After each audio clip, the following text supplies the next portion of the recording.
Greetings! I have returned. And we're doing stuff, apparently. So, what are we doing? I had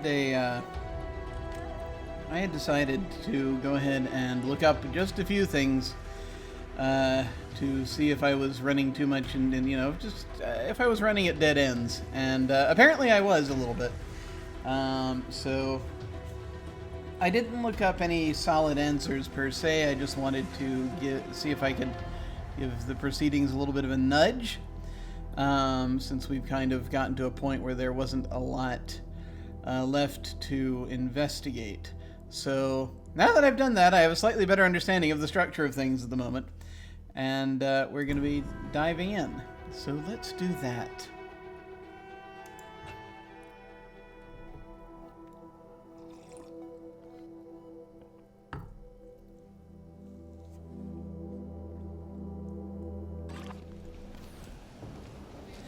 Okay.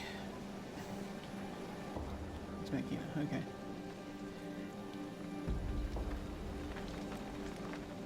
Ah, we have found ourselves here. It auto-saved on me. Yeah, what else did it do? It's jumped to the wrong place. It's jumped to the wrong place. Let me just reload what I had last done.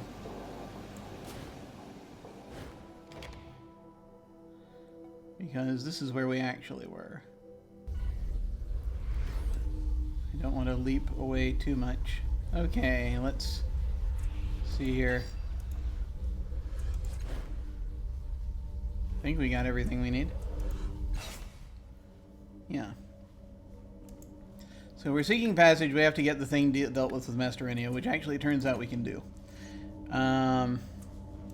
Which is, this. Master Enio says now, Servant of the Tides. Servant of the Tides we can't get at yet. So that's just a thing we need to just sort of fix some stuff. So a few things I need to take care of before we head out.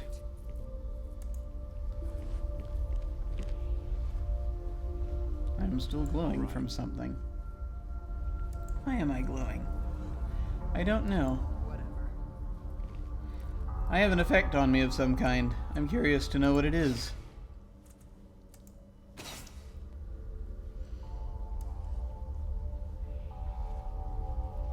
I don't know. I don't know what's happening.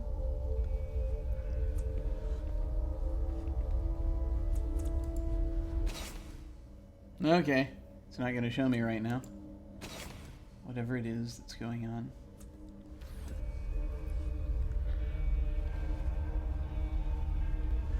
Talk to Lannuring here. Okay, let's talk about helping you become a Neon Priest. Because it'll be much better when we have black mail material on him when he's a priest than when he's just an acolyte. Discovered some probability engines under the city that are creating flawed copies of a woman from the past that were built by the Changing God. It is, he says, staring. They are? That is incredible. He stares past you. It's perfect. I've read about the phenomenon. All of us have. None of us guessed that probability engines were tampering with the women before they were born. He's grinning now. That's what you're saying, right? The same woman born over and over? Mina's going to love this. He races past you, beaming. Oh, racing and kind of half sort of leaping frog-like, it would seem. Ah, now you're walking properly. That's good. Lan eventually returns, wearing robes so clean and new that the fold lines are still visible. He looks like he's going to faint. Looks very similar. I'm a priest, he croaks. Thank you so much. He paused at his desk blindly, stunned by the shifts in his fortune. Eventually he retrieves what he was looking for, one of his machine intelligence prototypes.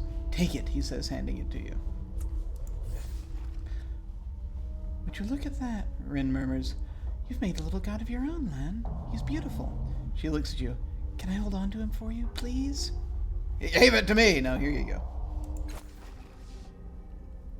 She accepts it with quiet reverence, her eyes shining. God of small devices. +2 cipher limit. She is now... Congratulations, Rin, you're now our cipher battery. This mechanical cube is about twice the height of a fist, tightly packed with components and warm to the touch. Tiny lights and soft, slow vibrations emanate from within. It belongs to Rin. As she holds it, it emanates a dim sense of purpose to it. I'm actually slightly terrified about that. Lan claps you on the shoulder, then pales, shocked by his own daring. Let me know if I can ever help you, he says, looking at the floor. Well, yeah, no, I'm gonna, if I ask about Mamavra again, we'll just say, keep your voice down, but then again, it's things we already know. I think I've heard all I need to. Farewell! Please don't tell him in. Of course not. Why would I do that? Okay, so that takes care of, all that was going on there. I'm now going to actually restore that autosave just in case there were things that I did in between that I've completely forgotten. I mean, what was it? It was 425. This was the last thing we did, right? Yeah. As the same timing. Yeah, let's not worry about it. Okay. Let's do this. Yes. Okay, heading out again.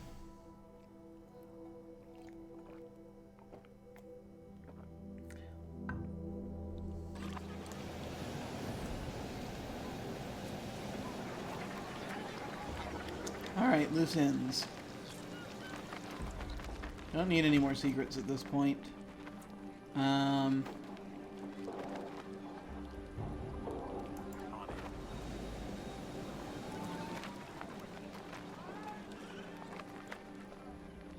I think there's stuff to be gained from actually joining my own cult, so I will go ahead and do that. Because why not?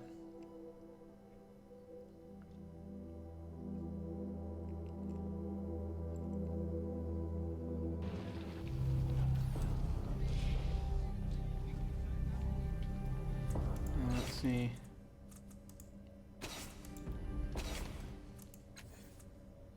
Algarin likes us.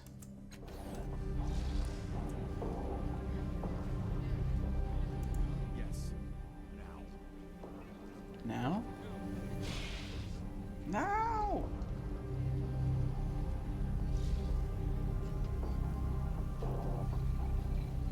I'm gonna save just before I do this.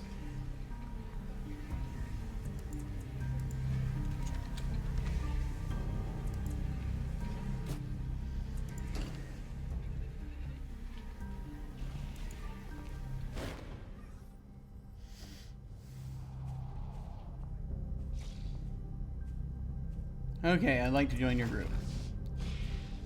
Mimian steals a glance at his compatriot. It is unusual for a Castoff to join our group. We are delighted to have the opportunity to get to know you better. His fingers pause momentarily and you can hear the light crackling between them. We have a requirement for membership. You must bring knowledge of a Castoff who is not known to us. He holds up one of his unnaturally long fingers, forestalling you. Lest you inquire, you are known to us. That is all. If you are a member of another group, you must also renounce your membership with them. Am I a member of another group? Alright. Great, I will seek out my brethren. I got a quest. Oh, do say you'll bring us word of more Castoffs. Casmine's eyes dart to Mimian and she clears her throat. Yes, of course. Please let us know if we can be of assistance. So...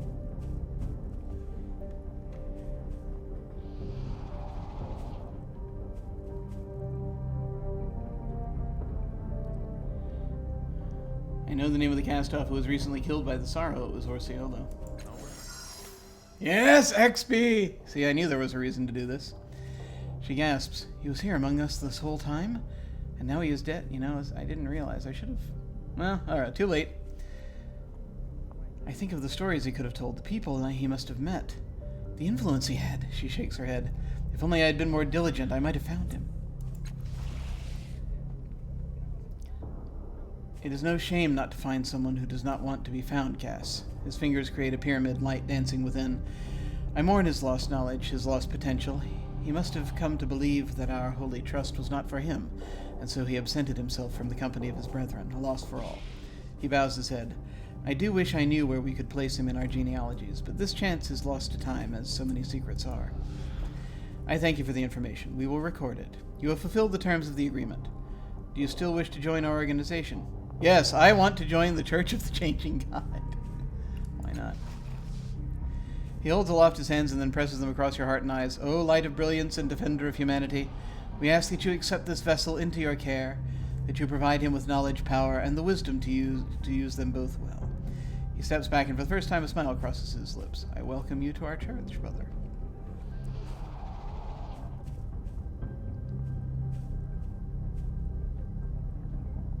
Any supplies you could share with me? We would gladly share with one of our brethren, of course, but we are not wealthy.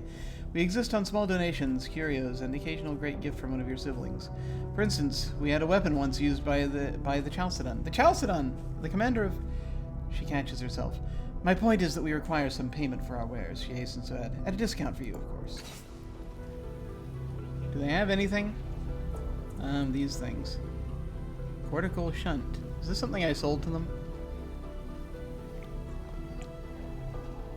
It is not.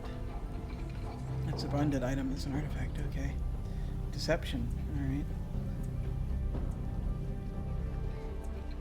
More of these things. We're going to come back and look at this later.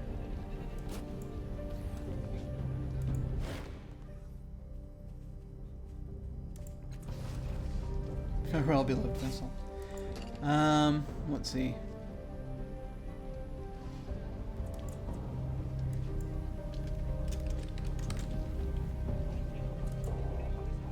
More cult. There's a character limit, so I unfortunately must abandon the certain bits of the English language.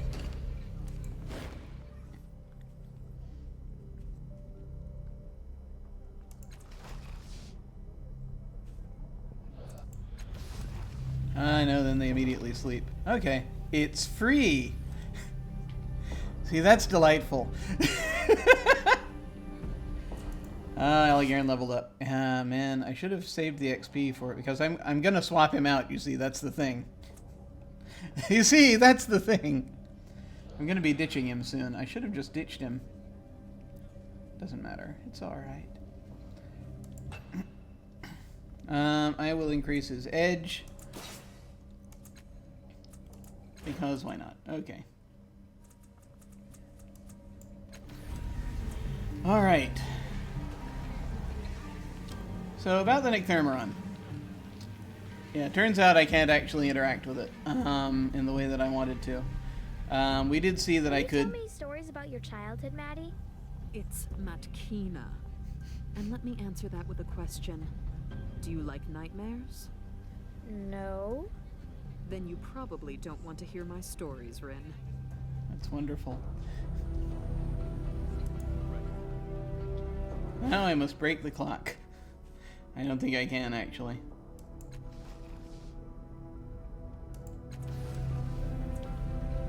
Yeah, I think there are only specific times when I can... See, if I break the clock, then I can make it nighttime. Apparently, that was the thing that they were talking about. Yeah, I can only leave the device alone. It was only when I was in the process of fixing it that I had that window in which to evidently make it so that I could wait until nighttime and talk to the Nycthermeron. Unfortunately, can't do that now. Because it's only cognizant and able to speak at night. Okay. That takes care of pretty much everything. I don't know. See, there are people we could sell out, but we're not doing it.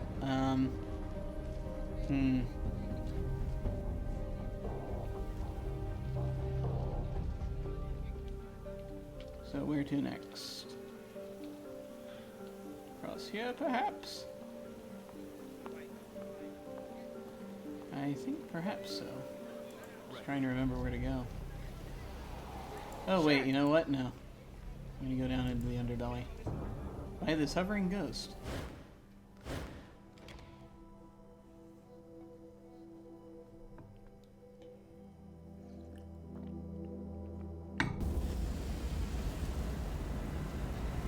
Alright.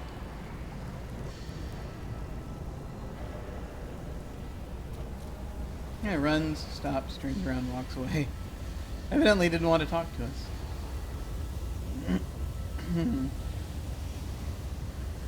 Okay.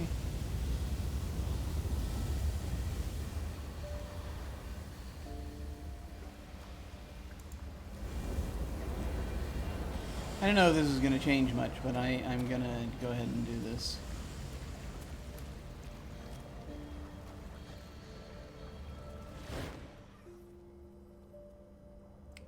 I'll find Kiatala, I promise you. Indigo tide went up, which is nice. Good, he says, his broad shoulders sag, but the dead will remain dead. Farewell. Alright. Evidently there would have been more murder victims had I not done all that. Child! Okay. Meet. Let's see, where to next? Need to head up to the caravanserai, I think. Yeah.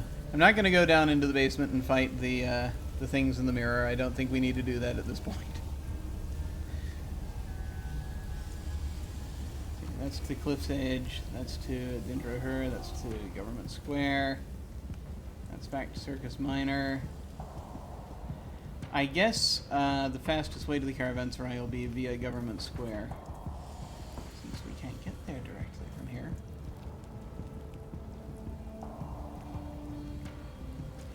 Oh yes. Well, wait, there is something we can do, he says, suddenly realizing.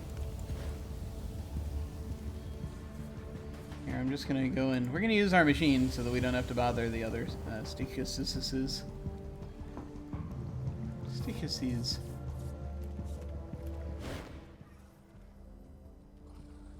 Take a tunnel, take me somewhere.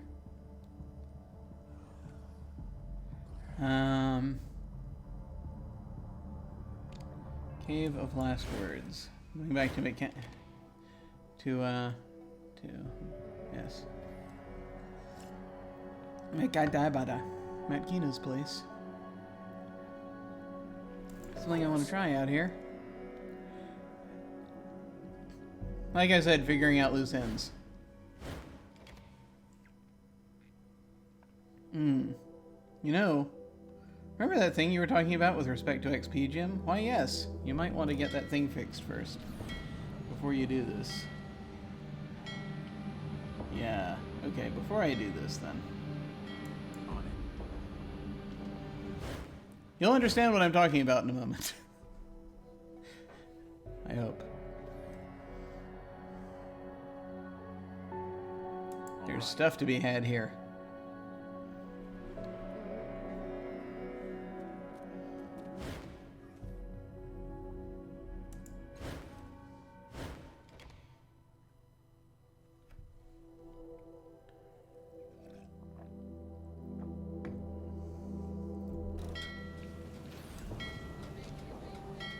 Oh, apparently I can go back down through there. That's good. Nice. Okay. Yeah, I'm gonna head up here. Resolve this situation. Yes. Hopefully.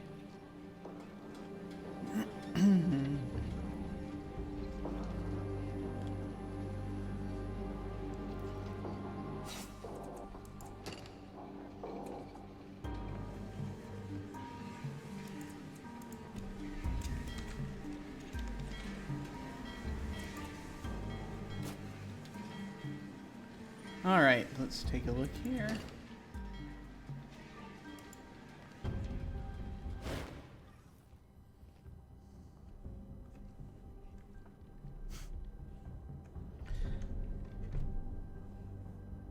Let's be blunt, Eritus can't be held responsible for his actions. I mean, look at him!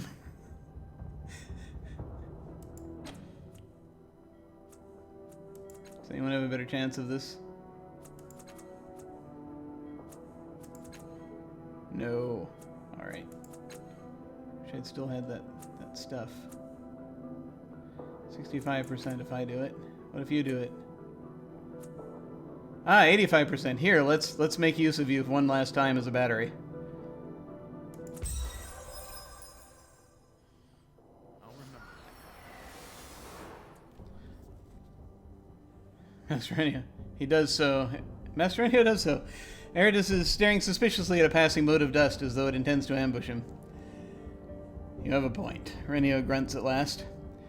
He crashed my airship minutes after we first met. I can't imagine what would happen if I employed him. He scowls at your companion.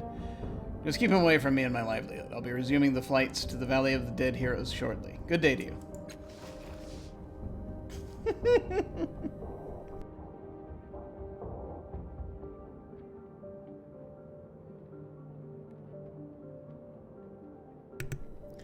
Eridus stares between the two of you, utterly puzzled. He was either expecting more arguing or an outright fight. This civil discussion has apparently baffled him. I'll go back to Cliff's Edge, he says at last, almost angrily. Things are more exciting there. Grumbling. Ah, nice. I don't know if I should bring Eridus along, but I mean, he's the only person I haven't used as a companion yet.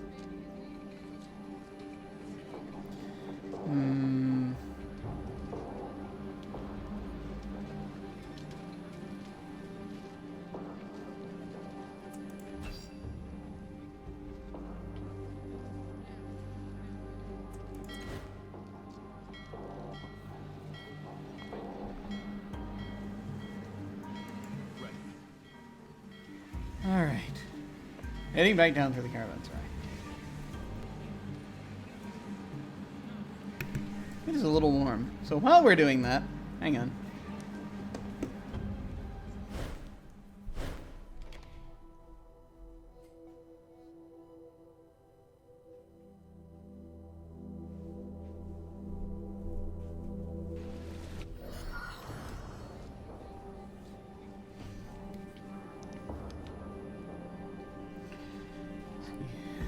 Finally, temperature is turning around, so I had to turn the AC up.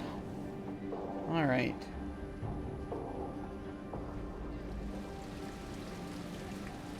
Whereabouts is he? Is he back down by the wreckage? Yep, there he is. I'm going.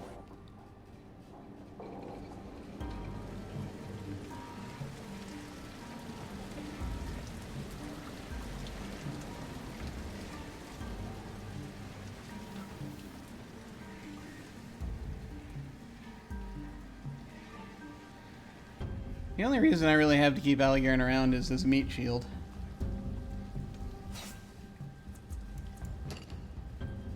So we're going to swap him out.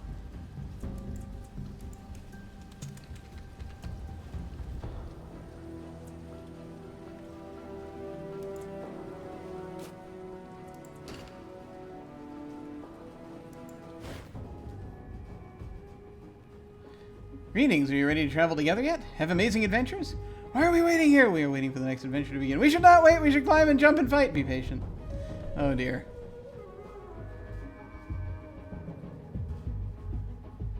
Seriously, what is that glow surrounding you? What glow? He says, looking behind him.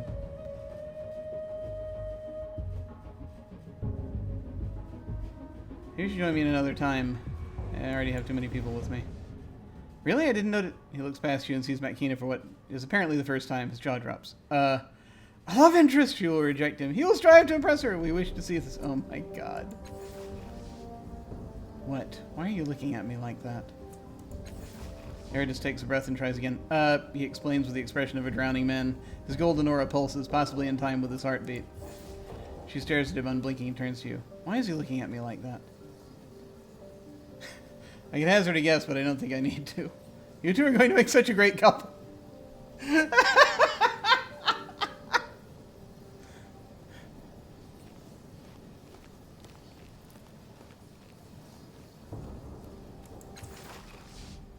She glares at you, trying to decipher your devilish clue. Understanding dawns along with a slow, creeping horror. Don't, she says to Eridus. Really, don't. Insomuch as I have a type, you aren't it. Eridus takes a shuddering gasp, blinks with what appears to be every muscle in his body, and rips his gaze from Makina. What were we talking about? I still have too many people with me. Maybe you can join me another time. That's alright, he says, shifting impatiently from foot to foot. I can wait. See you later. I'll be here, unless I'm not. Alright, here we go.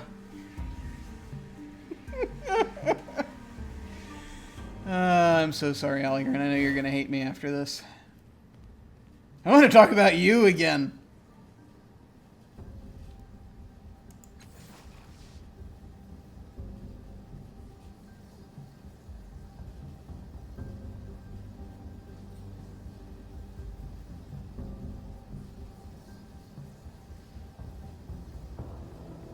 I reconsidered my position on using your tattoos. I think you should stop.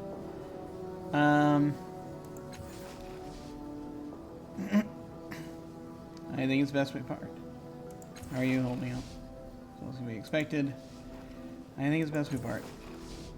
And here I thought we were getting along so splendidly. The irony in his voice is betrayed by the hurt in his eyes. Again! But fine, if you need me again, find me at my workshop. It's in the underbelly.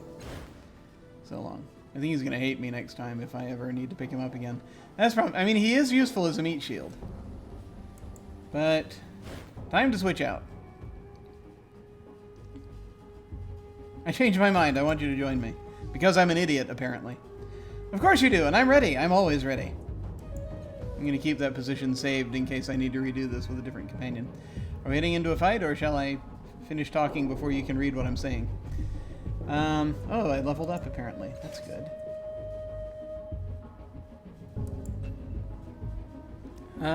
Stat pools or extra effort. I have a decent size stat pools right now. I'm gonna go for extra effort.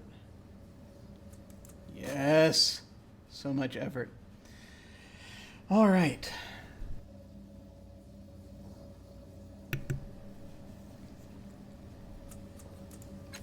Okay. Let's see what Eratus has. Ends turn immediately, makes a basic attack against the first enemy that moves within weapon range. Gain plus 15% on attacks made this way. Gain 3 speed. Armor cost reduction. Unfailing precision.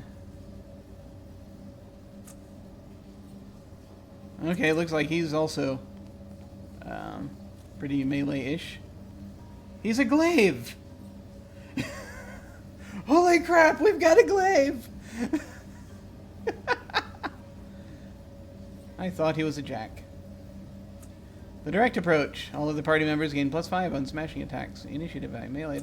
Alright, good. He'll make a decent meat shield. I didn't realize. Can't concentrate. I'm not surprised. Enter its initiative running and smashing. Why are you glowing, though? I think that's a question. I've got some items for you. Eratus' undershirt. Cannot be unequipped. Yes, blah, blah, blah. His cloak. His doublet.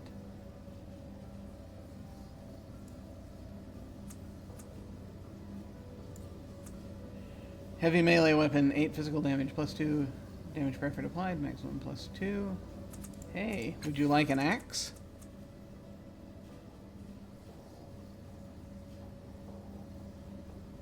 I think he'd like an axe. You know what I should have done, though? Should have reclaimed any, no, did I give... That's an excellent question. Did I give, Aligarn any items before I did this? Eratus. Yes, Eratus? I was just thinking how wonderful it would be if there were 3 of us. Right. We're so screwed.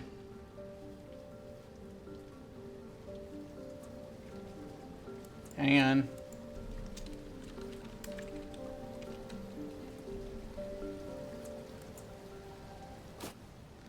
I want to load that one game real quick because there is suddenly, quite suddenly, I realized I didn't check to see if I'd gathered everything from Aligarn. Need to do that.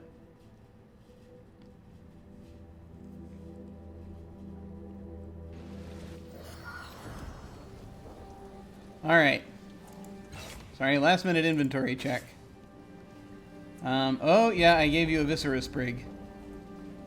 No, that was me. I gave you conduit rings. I gotta do, and a cipher. Yeah, I gotta take all that stuff back. Hey, you can carry more ciphers now.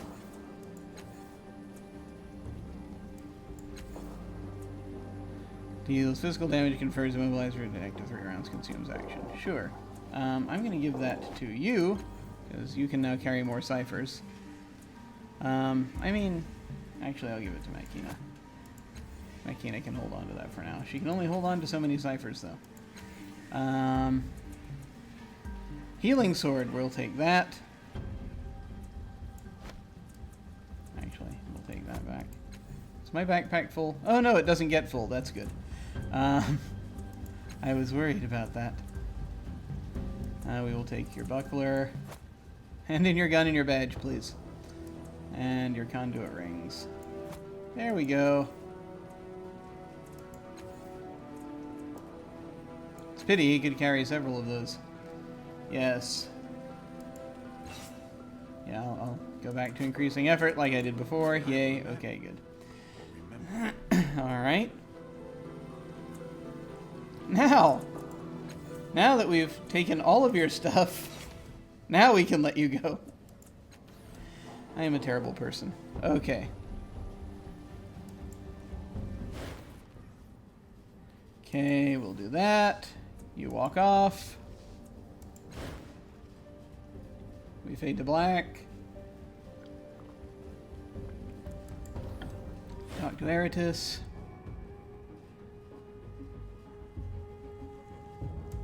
Want you to join.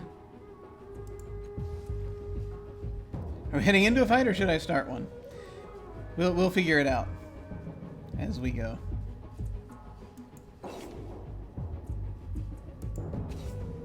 Okay. I am going to give you an axe now. Great sword. Here, have an axe. I wish I had more hands. Ah, yes.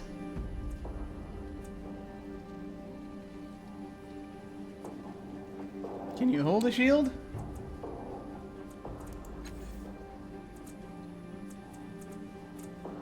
So you got a couple.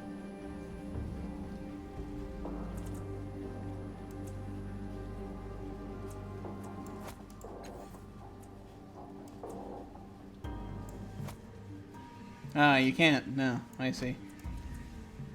I wish I had more hands.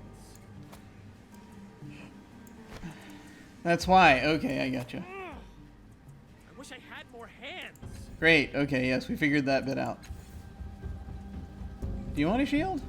Can you use shields? Is it a good idea for you to use a shield? Let's check.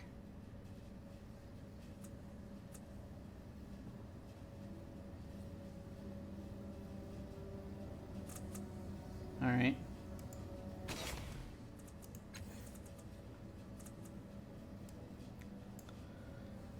I gotta distribute all this stuff. Do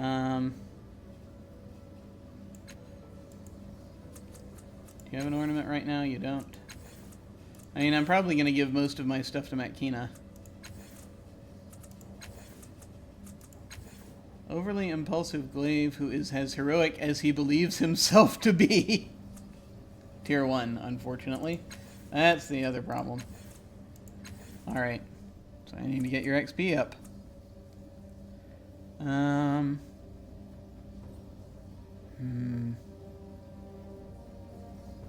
move faster. That's the thing I might want to consider, actually.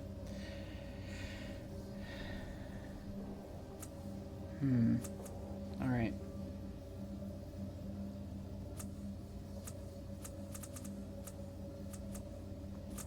Gotta give things to people.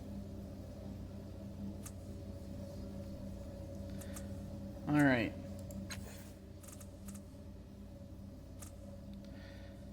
Yeah, Shadow Step is a thing I gotta figure out, but this is an ornament. Cheryl Fettles and 25% of stats healed. Actually, you know what I'm gonna do? Yeah.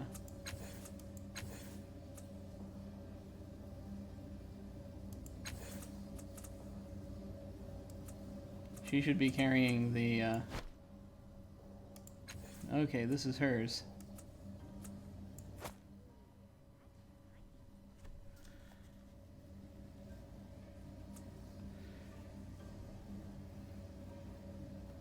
There we go. That opens that up because previously. Yeah, okay. Previously those slots were closed. Now they're open. Okay.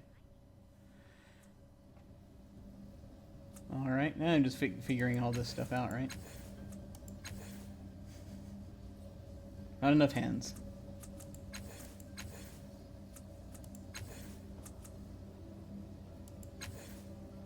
Okay. So I think... What am I wearing? Viscera Sprig. When hit with a melee attack, deals 1 relativistic and confers bleeding to attacker. Okay.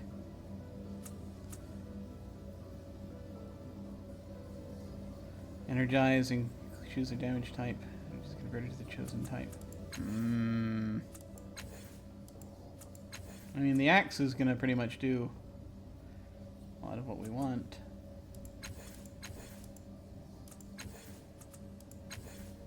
So I can either give this to... Yeah.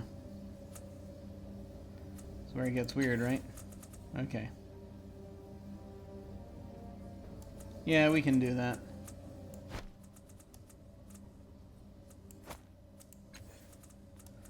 Ha ha ha, give them rings.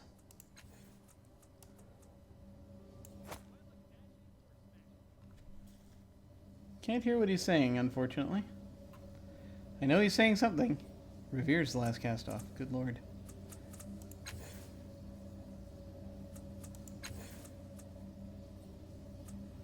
Alright.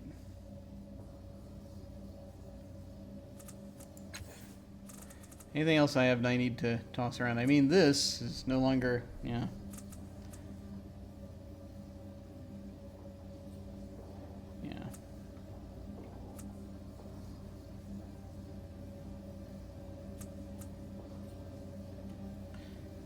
This would come in handy.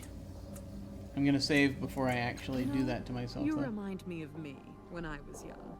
Were you ever as young as me? Well, no, but my mouth was just as sharp. Apparently. I do want to find out more about them. But yes, I'm going to... Yes, welcome to the exciting day of inventory management. There's more going on. Give me a second.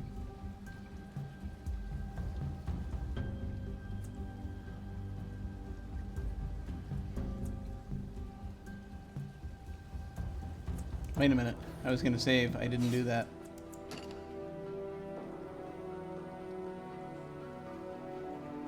Okay, we'll save here. Over this, because we can. We'll return to game. There we go. See, that's the trick, is once you bond something, you can't unbond it. I feel terrible. Great.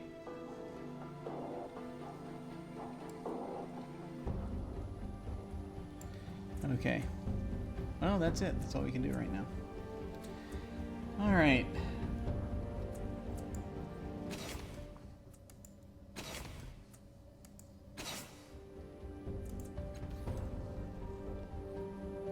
Off we go.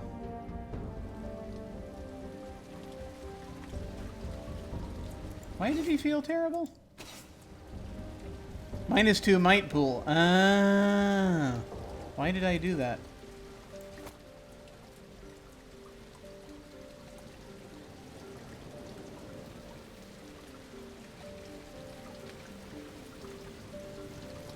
Yeah, I begin to see the problem there.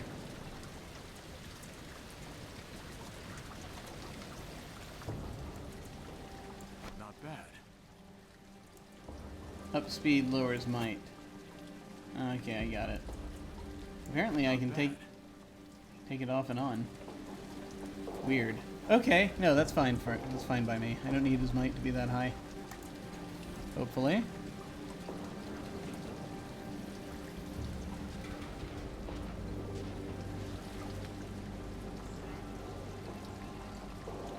Now, there was one thing I wanted to do. Gotta head back up this way. Yeah, just tying up loose ends here.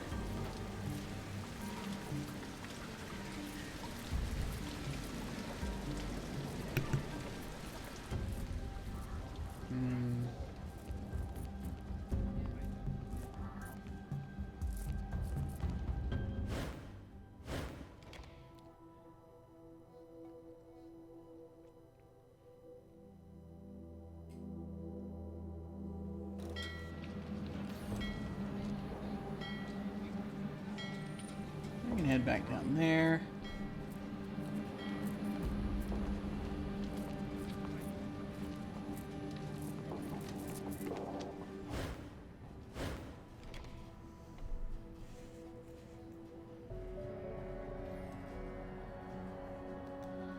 Now we shall head out here. Of course. Because there is something I found out about that I didn't dig into it too deeply, but that I had not done. So I must look at that. And try to figure out how to do it. It's probably going to be useless now if it's what I think it is, but we'll see. We'll see. So we completed that quest. There was another one we just suddenly completed that, I don't know where it went. Oh well. It's about joining the cult. I never read it. Disciples of the Changing God.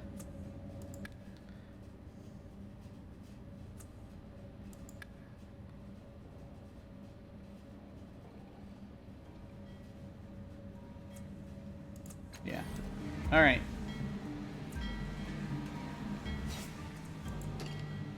All I did here before was leap off the edge, but I can perhaps do something else now.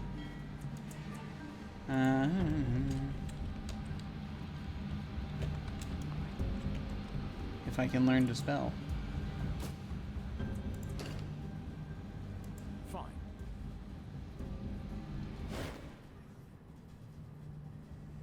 Sheer cliff rises above the ledge, but its surface is rough and jagged. There are enough handholds that it looks climbable, but it wouldn't be easy. Try to climb the cliff. So I have a 20% shot starting out. You have 20%. You have 40%. Guess what? You have 20%. Hey, let's have you do it.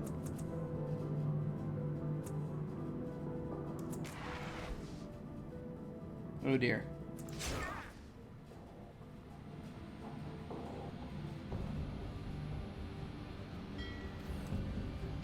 Let's try that again.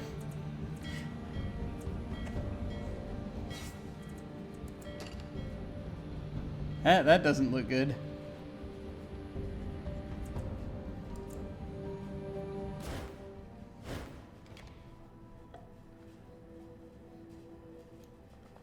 That doesn't look good at all. Let me check something. All right. If you want a job done right. Let's try that again.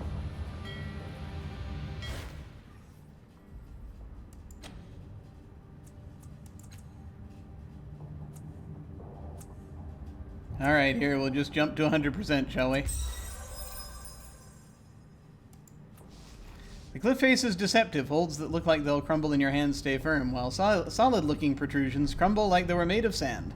With careful planning, though, you make it all the way to the top. Yay! Ta! A welcome blast of wind caresses your face at the cliff top. Your companions follow the path you blazed for them. All right. Let's throw us into the lower right here. Okay. Now, see, we are here. Ah! I'm going.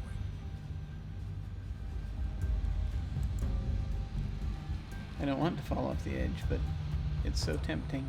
Look at it down there. Look at it. Okay. Ready. Most of the cliff top is obscured by a dome of energy. When you get close to it, the air hums and your hair stands on end. Try to see what's inside the dome. Touch the dome. Yeah. The air sizzles as you get closer, popping across your skin like invisible jumping beetles. When you are within arm's reach, a control interface appears in the air in front of you. It has a glowing circle with strange symbols floating at the edges and a vertical bar next to it. When you step back, the interface disappears. Whatever energy forms this dome is completely opaque. You can't see anything through it. Oddly, though, you can see the shadows of the cliffs and birds on the other side. Hang on. Let's actually save now that we're up here. Because, of course, we must do that. I wish I'd done this sooner. But here we are.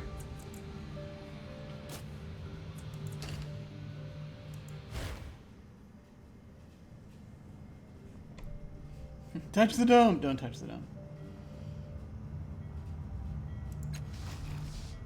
No matter how close you can't see anything inside, only the shadows of whatever lies beyond. So I'm at a default of 85%, which is not bad. Anyone else want to crack at it? No? No? No? I mean, Rin's got a 50-50 shot. I'll do it. 85's not bad. Yay! Circle is likely a place to put one's hand or face, probably the former since the heat from the dome might burn your face. Presumably, someone with the proper authority could open the dome by using the holographic bar on the side as a kind of latch. The symbols around the circle are unfamiliar, suggesting the installation is very old, perhaps predating the truth. The truth again being the language. Whoever created this dome then wanted to keep what was inside a secret from anyone except those to whom he or she had given access. We shall try to use the interface to open the dome. As soon as you place your hand in the circle, the symbols light up and spin rapidly. Apparently, you have the authority to enter. You slide your other hand up the bar on the side. The interface disappears. The air cools immediately, and the dome fades until it is gone entirely. Yay! Now we have things. I have no idea what it is. We can loot that. I don't know what it is, but it's pretty. It's so very pretty.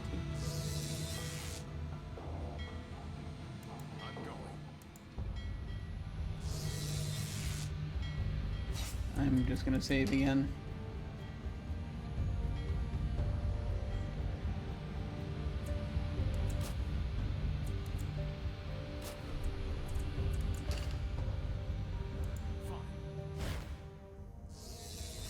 The machine hums softly. An orange glow appears beneath its dark, glossy surface. A large alien symbol dominates the space, with words in a smaller script on the side. But you cannot understand the writing. Even so, it feels like you've seen the writing somewhere before. Let's try to decipher the text. 70%. We'll go 90. After studying the text for several minutes, you begin to see, or perhaps simply remember, patterns in the words. In a flash, the purpose of the device comes back to you. This is an Omniscope, a device used to view locations from afar. The large alien symbol is actually an inhuman handprint. The longer list next to it is a set of location names, and the shorter list denotes ranges of time, how far back in time the Omniscope should look. Okay, wait a minute. Longer list next to it is sort of... And the shorter list denotes ranges of time, how far back in time the Omniscope should look. You discover that you can actually read them all.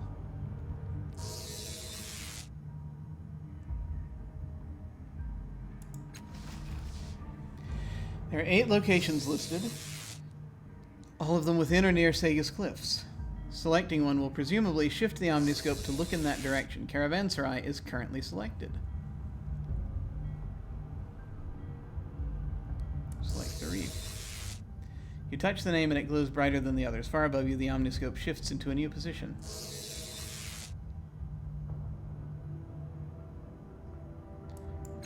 List of appropriate times. There are 3 numbers here, representing a rough time frame, perhaps days, months, or years. The numbers are strange, but you are fairly certain you understand their meaning. Selecting one will presumably direct the Omniscope to look at that time frame. The current selection is 1, which you take to mean the present.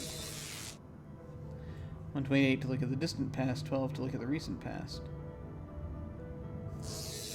Leave the current selection. Look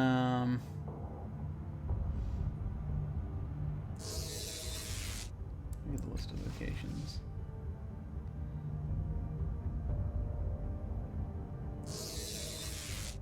I'm gonna go with Government Square. Select Government Square.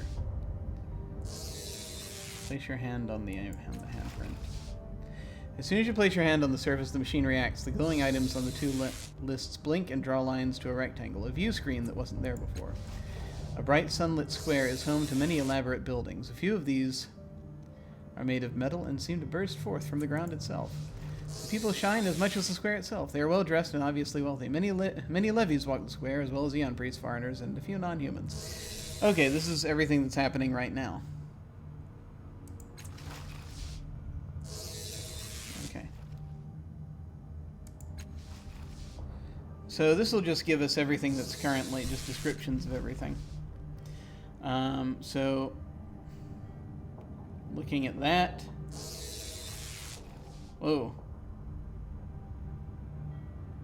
No! Wait, I didn't want to do it at random. However, we'll look at the view screen. Dozens of buildings are built into the cliffside. Many of them hang precariously over the sea below. People of the area are, for the most part, rough and bitter. They don't live on the edge by choice. That's like now. Cliff's edge is selected.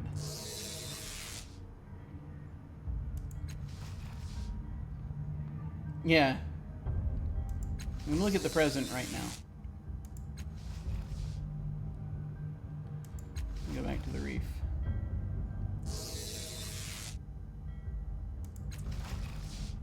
See the half-sunken buildings and artifacts of the Reef of Fallen Worlds where you crashed into the earth. Very few scavengers trawl the reef, perhaps because they believe there is nothing more to be found, or perhaps out of fear. Look at the locations. Cliff's Edge we already looked at. Government Square we already looked at. Caravanserai. You touch the name, it goes further than the others. Far above you, the Omniscope shifts into a new position. Screen shows the plateau of Caravanserai. It looks exactly the same as the scene before you. Great, yes. Just had to verify that. The bloom. We've not looked at the bloom yet.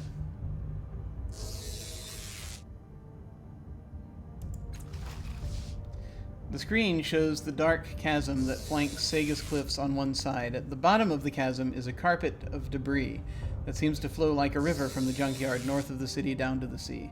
It is the darkest part of the chasm beneath a cloud of greasy smoke. In the darkest part of the chasm, beneath a cloud of greasy smoke, is a city-sized mass of living flesh, the bloom. Its name springs readily to mind, plucked from your sire's memory. Tubes and tendrils sprout from the bloom in 100 directions, many of them attached to the cliffs on either side.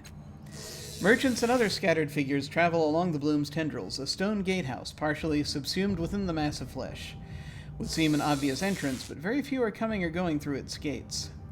A number of scavengers sift through the debris outside the bloom, tossing most of what they find into one of the bloom's many orifices. Yay?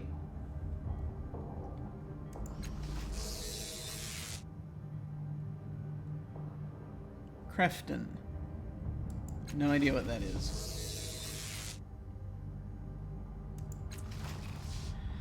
The screen shows an area north of Sega's cliffs, below the crag of the city, where the land stretches out to the horizon. Amidst a maze of bluffs and outcroppings is all manner of debris, most of it predating the Ninth World. Metal and synth monoliths rise above a field of scrap.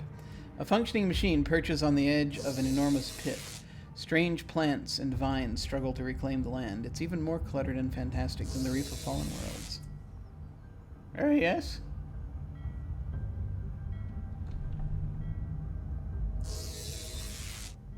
Okay. Hey, how's it going? Yeah. Just sort of looking around here. Fantastic than the Reef of Fallen Worlds. Yes, we got that. Scavengers wander the maze, not all of them human. They pick out whatever Numenera or scraps they can find. And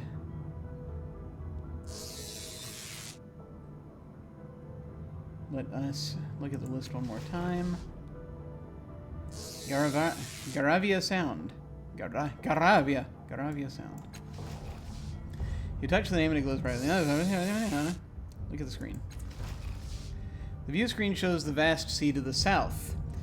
Two peninsulas, embrace the waters for many kilometers, then the sea stretches out to the horizon. The sea is placid. A small number of ships ply the harbor, seeking fish or sunken artifacts. Cool.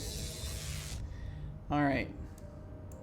We're going to go through and start looking at these places in the past. So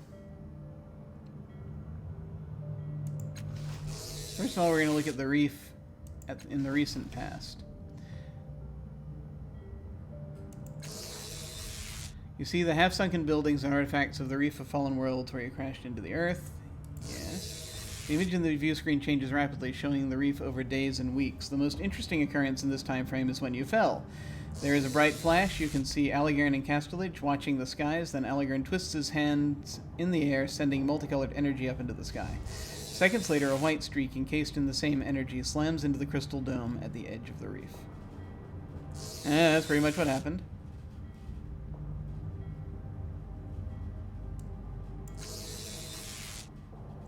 Let's look at the distant past.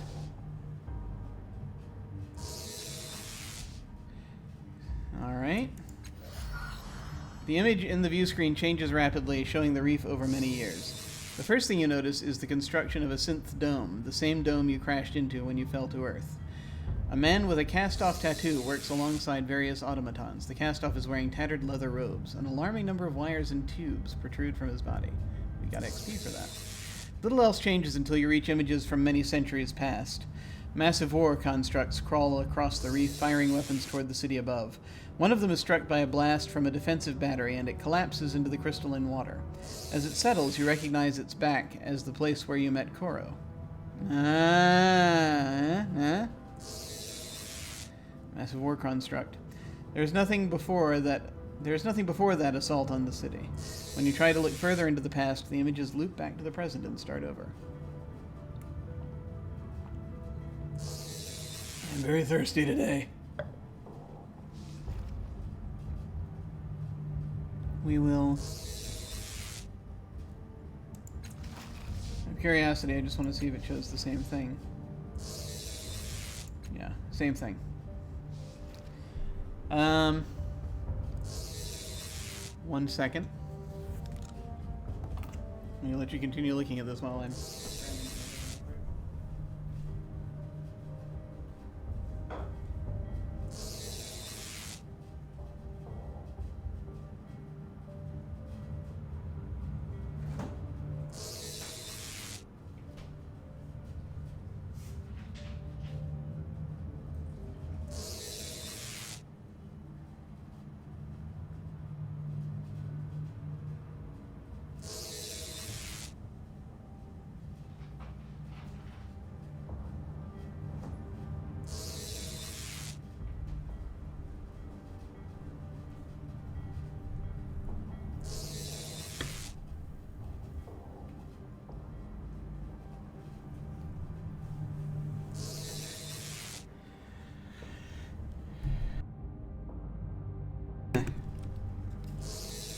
Righto, here we go. Let's go back to our list here. Now we will look at Circus Minor. And we're going to look at the recent, well, not the present. Not the present! I'll look at the recent past of Circus Minor.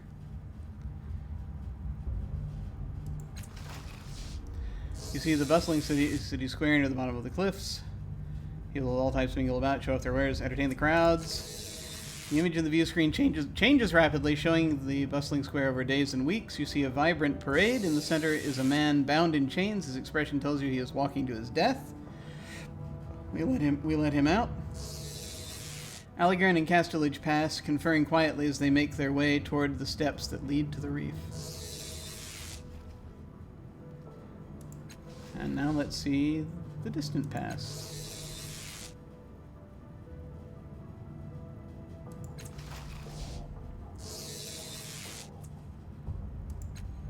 The image in the view screen changes rapidly, showing the bustling square over many years. Buildings rise and fall as time passes. One in particular catches your attention. It is built from purple rock and rises perfectly straight, perhaps 50 stories tall. On its side is a magnificent mural of a creature. Or perhaps a tree or a storm, but you feel certain it is a creature, perhaps the creature, the sorrow that is hunting you. Wow. Interesting. The building stood for centuries before it was torn down.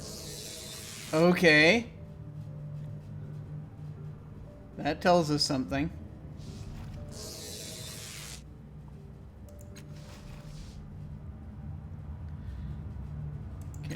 Cliff's Edge. Check the times, go to the recent past.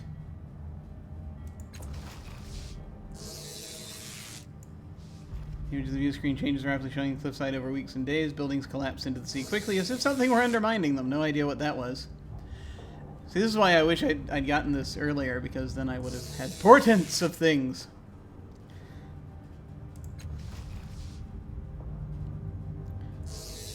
Distant past of Cliff's Edge.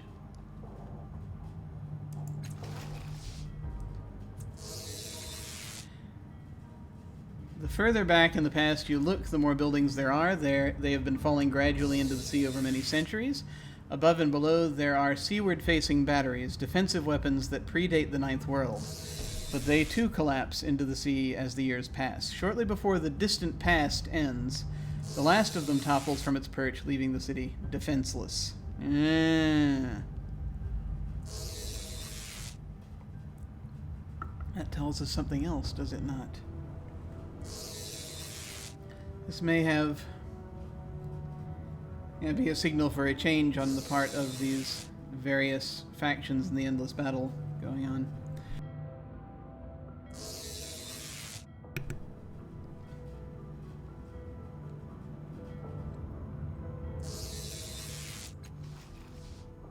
I'm actually going to go ahead and take this off because that thing is zapping in my ear. Let us continue.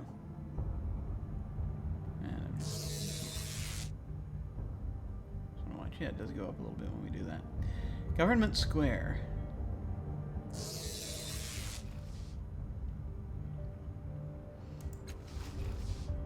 Set that to the recent past.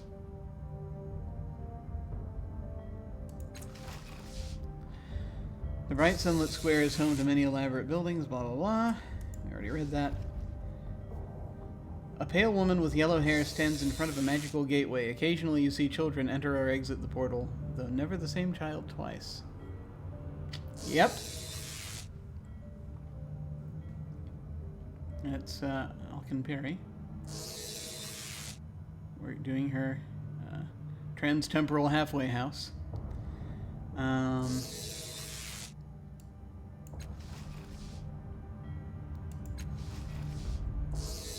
Now let's look at it again in the distant past. XP. The image in the view screen changes rapidly, showing the square over many years. Centuries ago, there was some kind of rebellion. It spilled out from the bloom up to the highest parts of Sega's cliffs. Leading the charge is a woman wielding a glowing hammer. She is covered entirely in silver scales. She doesn't even have a face that you can see. Her followers are numerous, and the leaders of ancient sagas are quickly killed or subdued. I am now very worried about Sylph, because I'm wondering... Silver scales... I don't know, maybe.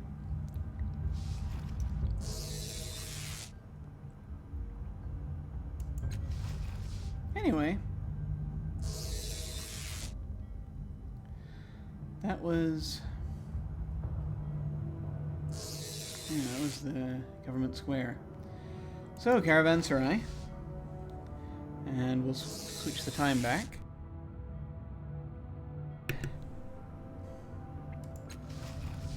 After we do the ceremonial clearing of the lungs.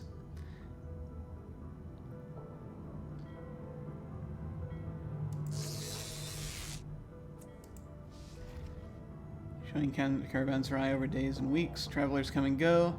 Though the ships with the fish-like passengers or goods marked for Mra Holios remain in their docks for a long time. Yeah, there was something about that. I can't remember anymore what the deal was, but they were trapped for some reason. There was something going on. I can't remember. Oh well, it's been a while. This is what happens when you take, like, 20, 30 sessions to finish a game. Let's go further back.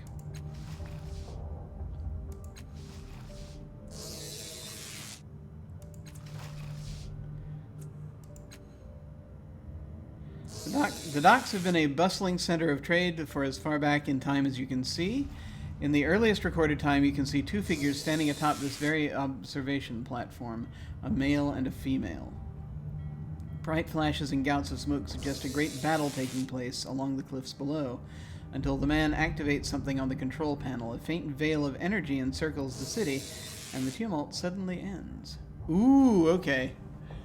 Maybe this was where they controlled the whole thing, right? You know, the batteries that were out there that protected the city. Or some kind of dome. Yeah, okay. This is where they controlled the city's defense systems. I mean, this is a security system, obviously, right? So, interesting. Okay.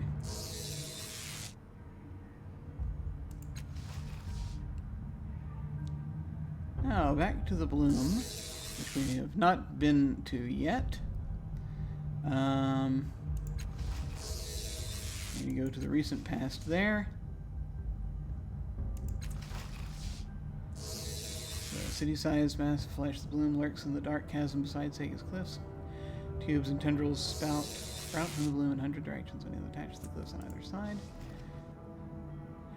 The bloom sees a lot of diverse traffic, merchants, refugees, and the destitute. A number of shady figures enter and exit, mostly through a stone gatehouse that is partially subsumed within the mass of flesh. Not a single levy or Sega's official ever seems to travel there. Alright, let's go further back, shall we?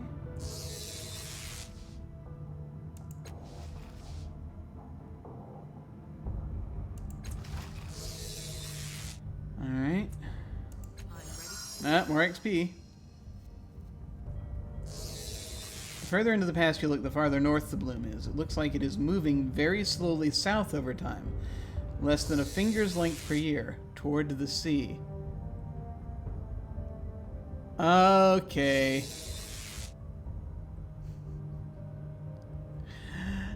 Nice. Alright. I get it.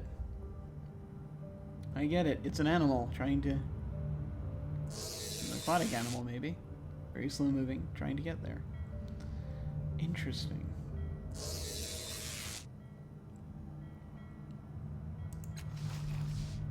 Let me hit the present again there, just because...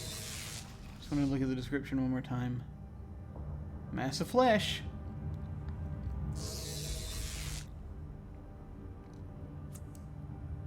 Yeah, it's just trying to hit the sea. Interesting. Okay. Cool. Crefton.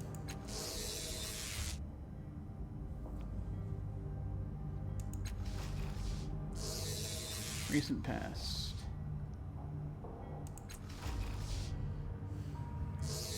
The junkyard north of Sega's Cliffs. Okay. Debris from prior worlds. Strange plants and vines growing over and between everything, gradually reclaiming the land. Okay. More XP. The image in the view screen changes rapidly, showing the junkyard over days and weeks. Scavengers come and go. A small campfire catches your eye. An oddity in the junkyard. Rin's small figure hunches over it. She looks scared. Hey!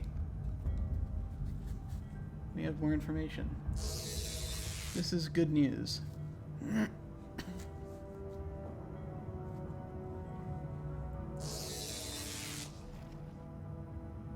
Be nice if we could figure out where she came from. Maybe she came from the... I mean, that city we're headed to is part of the north. She might have come from there. Can they... can Castoffs have kids? Maybe. This is interesting.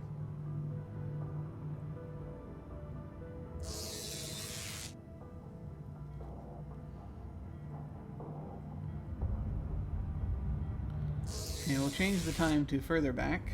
Yeah, I still got a little more of this to do. No,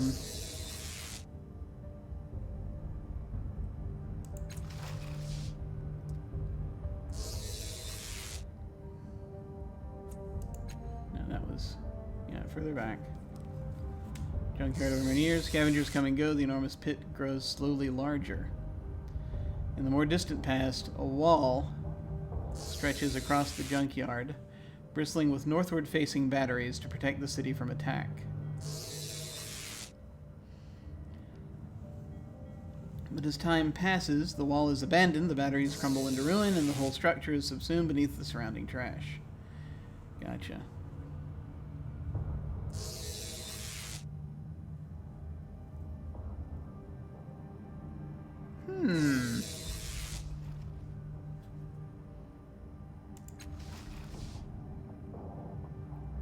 And Dravia Sound.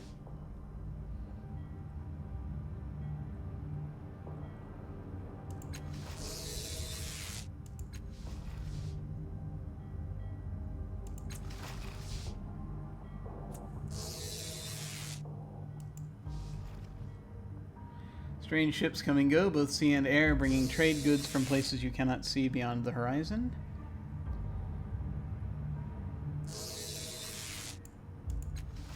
And let's look further back.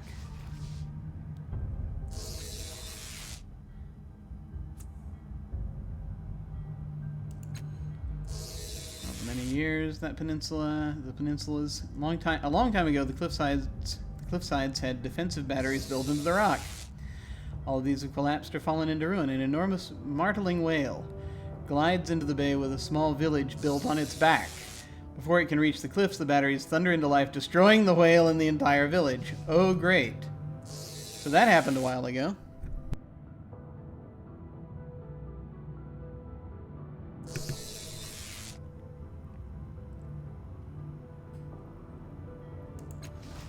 I'm just going to reset it to here and now.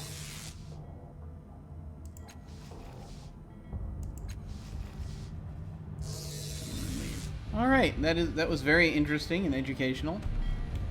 A couple of us leveled up.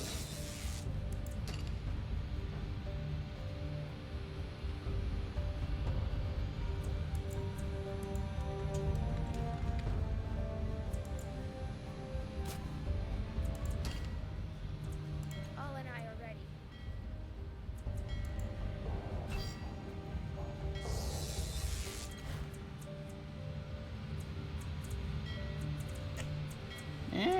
Come on.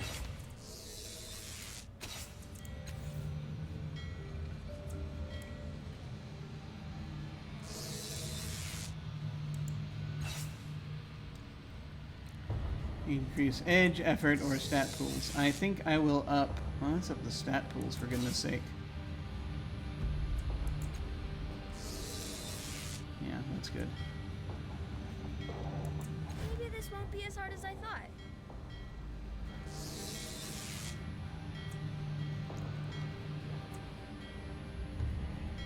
Okay. Here now, Matkina. We can also up. Let's see. Increasing age is going to be very useful. Let me see what abilities or skills we're potentially getting for Matkina. Quick fingers, cipher use, endurance, light weapons. I mean, cipher use would be helpful.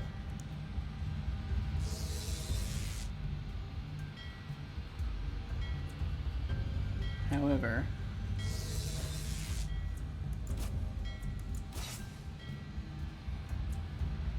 fuse weapon, we've been trying to use that. Warp dash, we've been trying to use that.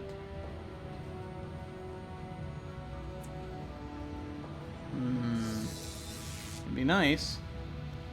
I think I am actually going to... Actually, I'm going to increase those abilities. Yeah.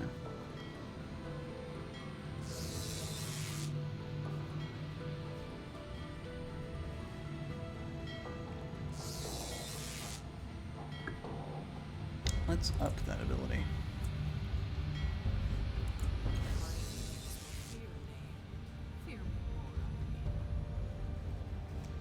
Can't hear you very clearly, I'm afraid. It's odd how that goes. Okay. I'm still only tier 2, but I've got a lot of stuff going on. Alright. I hear you have a god who helps you hide. You can't have him. I need him. The day I need a god to hide me is the day we find your... No, it's all right. I don't want him. Okay. Let's have a little chat. What's going on? I saw you in the junkyard through the Omniscope in Caravanserai. Like in the past? She shivers and wraps her arms around herself. What did you see? You had a campfire, the only one I could see. Huh, yeah, somebody else told me that too. She gazes into the distance for a while. Suddenly she shakes her head. I'm sorry, what did you want? Mm-hmm.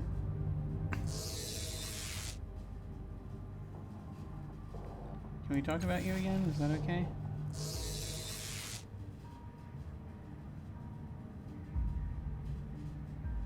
Why can't I read your mind? You can read minds? You're trying to read my mind?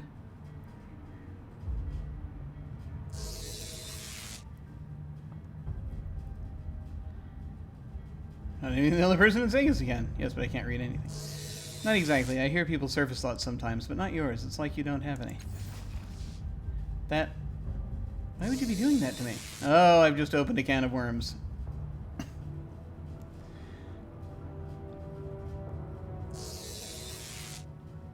The best way to talk to people. It's easier to get people to do what I want when I know what they're thinking. It's not a bad thing. It's just Numenera. There were probably whole civilizations who read each other's minds. It's not something I choose to do. You hear people's voices whether you want to or not. For me, their thoughts are the same. Her eyebrows rise. Oh, I didn't realize. It's so pretty invasive. I wish you didn't have to hear it. I see what the big deal is. Helps keep me alive. How else can I tell when people are lying to me? I like that there's only really one human answer here. Sometimes I don't like it, but it also helps me to understand people.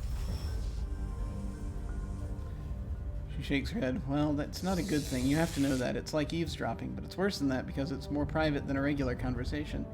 What happens in your head is just for you. It's a conversation a person is having with just themselves. Nothing is more private than that. She hesitates, then continues in a soft voice. When a god is strong enough to see into someone's mind, it's a sign the god might be too dangerous. It's a bad... She breaks off suddenly, then reaches into her pocket and pulls out her stone. She stares at it with the slightly vacant expression she gets sometimes, and speaks directly to the stone. I haven't been keeping it from you all.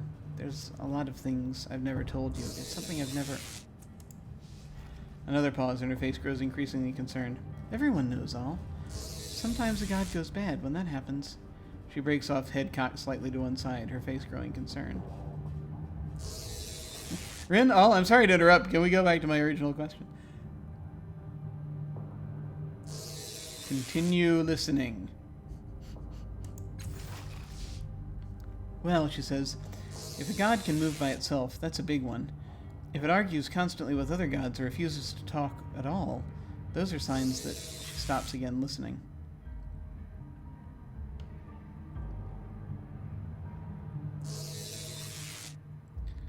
Then you're supposed to take it to the... I can't remember their name. The God Fixers. Rin rubs her forehead with her free hand. I can't remember what they're called. She looks up, her face worried. Oh, I'm sorry. We can talk about this later, We're being rude. She puts the stone back into her pocket and blinks a little as if to clear her head. I don't know why you can't get into my head. Maybe kids' brains are different? Or maybe just my brain? Or maybe that sort of thing doesn't work on people where I'm from. I really don't know.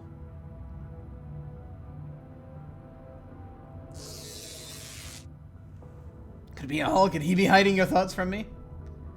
Maybe it doesn't work on crazy people who have their heads full of God nonsense. Well, let me know if you think of anything, will you? I need to be nice with Rin. If I can't hear someone's thought, I'm glad it's a person I can trust anyway. She looks uncomfortable, but she nods in agreement. Where are you from again? Do we have anything else about all? Nah. Talking about people we're traveling with. Yeah, what do you think of Eridas? Rin smiles. He makes me laugh, but I can't tell when he's being serious. Is he ever being serious? I hope not, he says, looking shocked. Rin giggles against the back of her hand. That's all for now, thank you. Where to now? No idea. You want to talk? Start talking.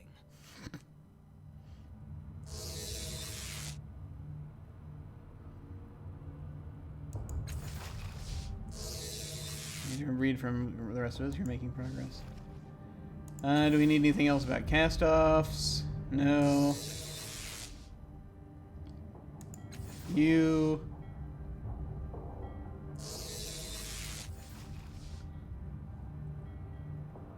People we're traveling with. Oh, gossip. How exciting. I've killed people for lesser offenses than he offers moment to moment. Ah, good, excellent. That's all I wanted. Great. Wait. I think we're being followed. I'm never wrong about these things. And this is the love interest speech. I think we skipped over it this time. Spots Kino what is apparently the first time. His jaw drops. What? Why are you looking at me? Why is he looking at me like that? Yeah. Really, don't. In so much as I have a type, you aren't it. Okay. What were we talking about? I have some questions about you. I'm not surprised, he says, pleased. I'm incredibly interesting. What do you want to know?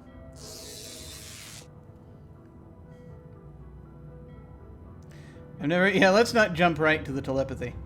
I've never heard the name Eratus before. What does it mean? Names mean things? He says, gaping. I thought they're just there to put words on faces. He frowns. It should mean fast or impossibly handsome, but I really have no idea. Do you know what your name means? He says, turning to your other companions. Listener, Bryn says. It's kind of funny how things turn out.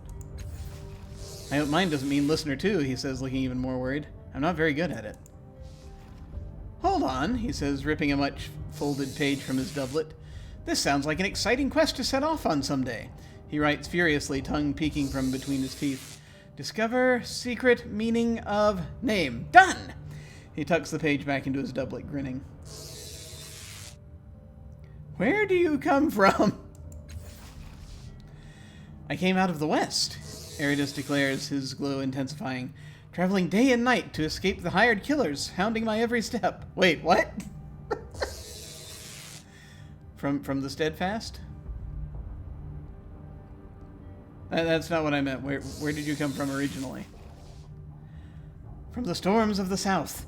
At first I think I was only an outline in the clouds of dust, but then... Eratus leans forward, palms spread, eyes wide. I emerged! Swords in every hand! Cape swirling! You should have been there. I don't think you're understanding me. Where were you born? That's a strange question, he says, his glow dimming. Babies aren't interesting. Then he brightens, literally, of course. You're asking when I realized I was a hero. Yes, that's what I'm asking.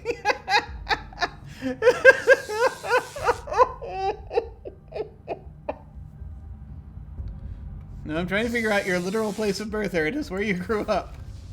Who knows, he says, waving a careless hand. Who cares? Heroes come from villages. So that's probably where I'm from, a village. Where do you come from again? Probably some boring village. I don't really remember. Let's talk about something else.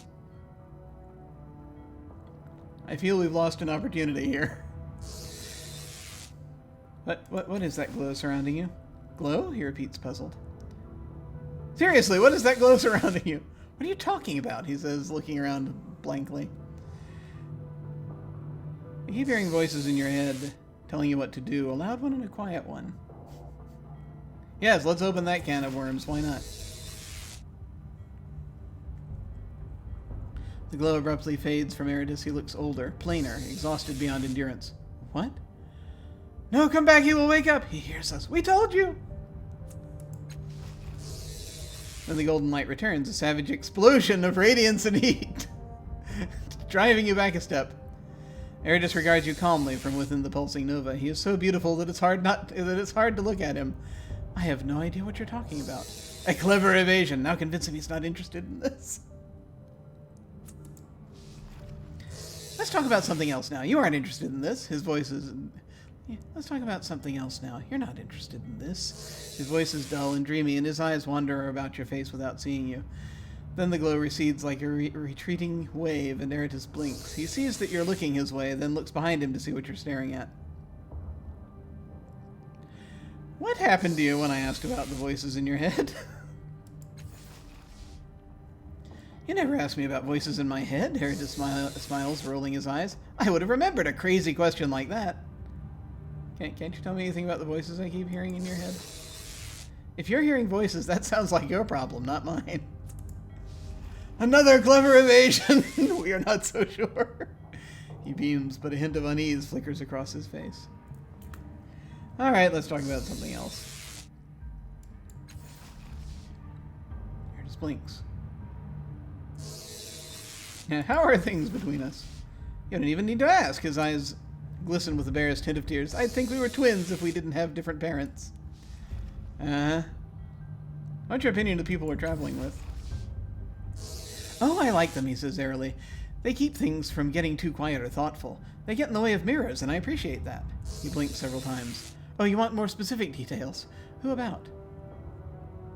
Well, hang on. You mentioned you don't like mirrors. Why is that? I did, he says, blinking. What a strange thing to say. Who doesn't like mirrors? I certainly don't. Wait. He frowns. His golden aura fades until it almost isn't there. I like mirrors, he said. I have no problem with them. Let's talk about something else. You know, I know where there are some mirrors with some terrible, terrible things in them. Would you like to go look at them?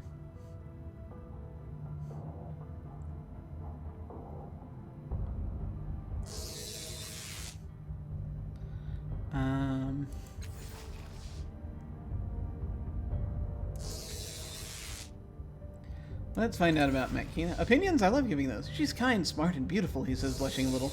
Also, I hate to admit this, but I think she might be a better fighter than I am. He sighs happily. Don't tell her I said any of that, all right?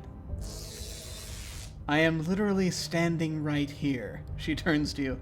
Is he messing with me? Ah! He says, flinching away from her. Did I mention she's stealthy?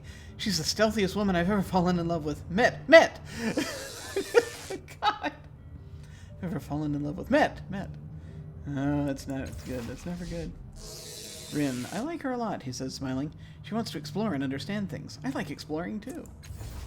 What about understanding things? No time. It gets in the way of exploring. God. Okay, that's enough for now. Oh. Part of me really now wants to go back down to that chamber and show him the mirrors.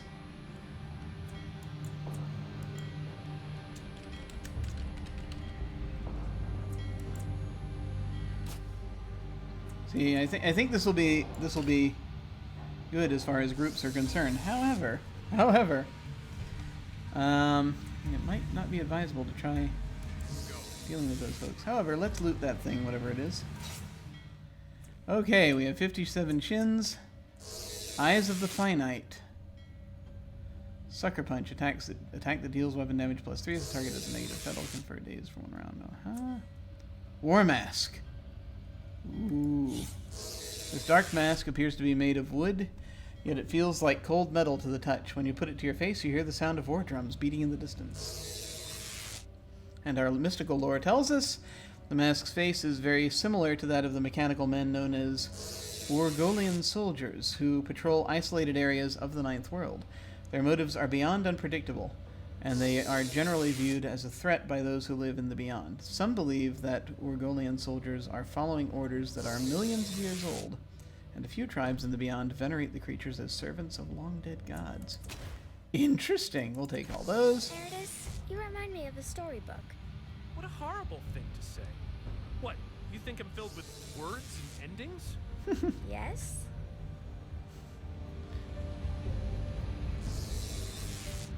Let's have a look at this. The holographic panel appears to be a control interface. In the center is what looks like a utility map of Sega's cliffs. It is surrounded by a number of symbols you cannot immediately identify.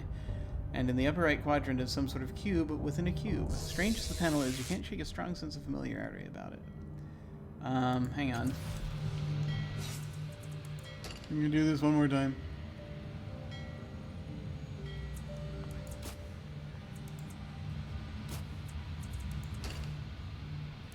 Sure.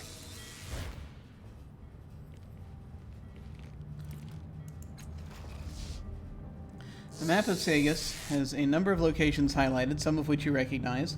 There are 4 symbols around it: a circle that looks like the sun, a cluster of stars, a triangle of 3 eyes, and what looks like a crystal lattice. All the symbols are lit except for the crystal lattice. Larger than all 4 symbols is the cube within a cube, which you suddenly remember is called a tesseract.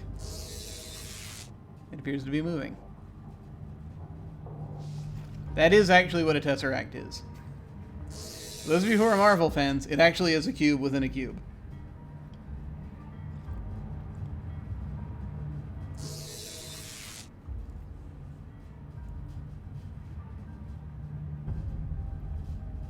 Let's try to remember this thing.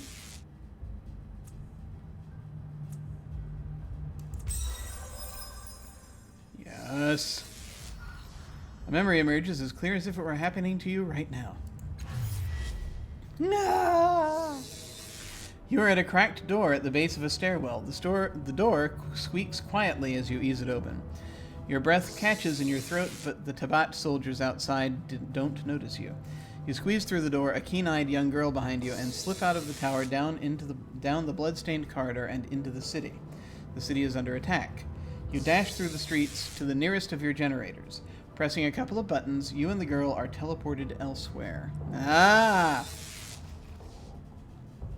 You find yourself in front of the very same control panel atop the cliff. With quick movements, you shift the Tesseract, slipping the controls from space to time. Then you press the cluster of stars to connect the network of temporal shield generators. On the map, the network of generators bursts to life, sharing energy across the city to create an enormous shield all over Sega's cliffs. It's a shield made... The freaking dome that they were talking about was made out of temporal energy. That is messed up. The dome of energy fills the sky, unmooring the city from time itself.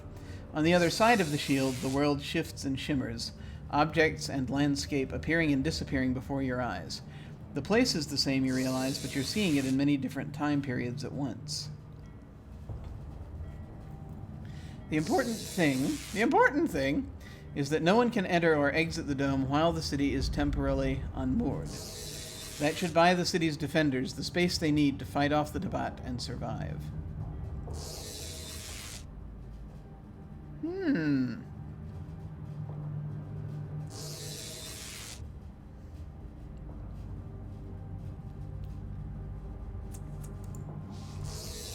The memory fades. You stand above Caravanserai again. The interface is the same as the one from your memory, and you understand what at least some of these controls do. Ah. Touch the sun symbol, see what it does. Connect the current network by pressing the cluster of stars. Touch the three eyes to see what they do. Toggle the controls between space and time using the Tesseract. Leave the interface alone. Can we examine it again? Will it look different?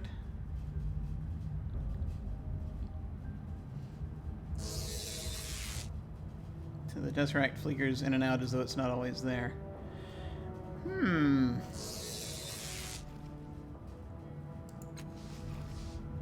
You stare at the controls for several minutes, but you can make no sense, and it might be easier if you just try them out and see what happens.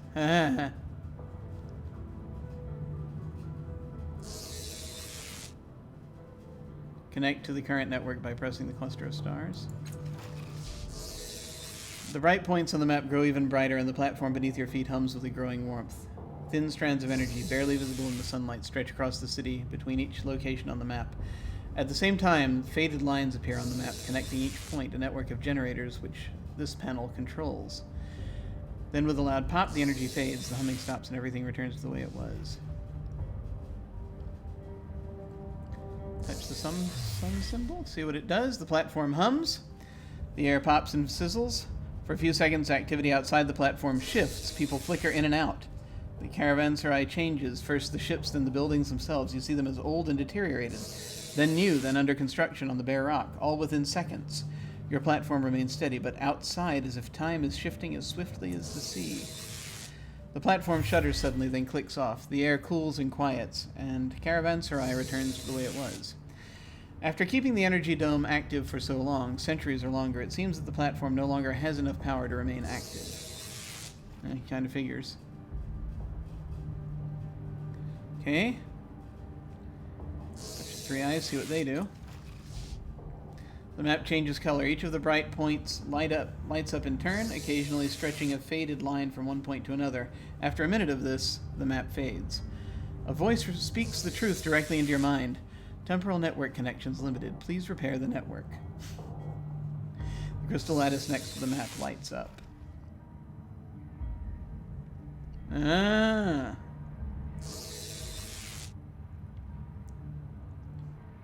Activate by pressing the sun. Inspect the network by pressing the eyes. Touch the lattice to see what it does. Again, the map lights up and changes colors. The lines between each new point grow and fade. Some of them grow solid, then disappear. Others have gaps in them that never light up at all.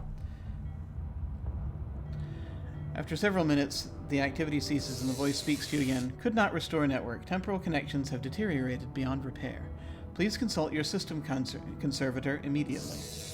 Yeah. You can't raise the shield again like in your memory, but the network once had another purpose, you remember. In the memory, you used the Tesseract to shift the controls from time to space. Perhaps if you shifted it back. Or from space to time.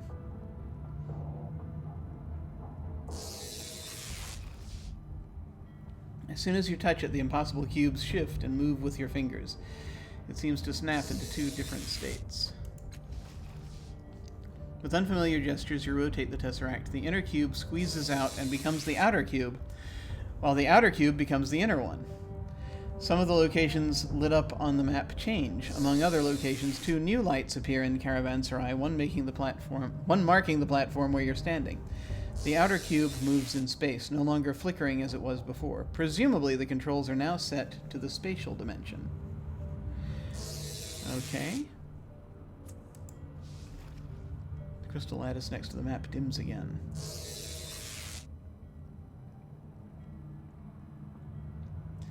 Inspect the network by pressing the eyes. The map changes color after each of the bright points in turn lights up, occasionally stretching a faded line from one point to another. After a minute of this, the map fades.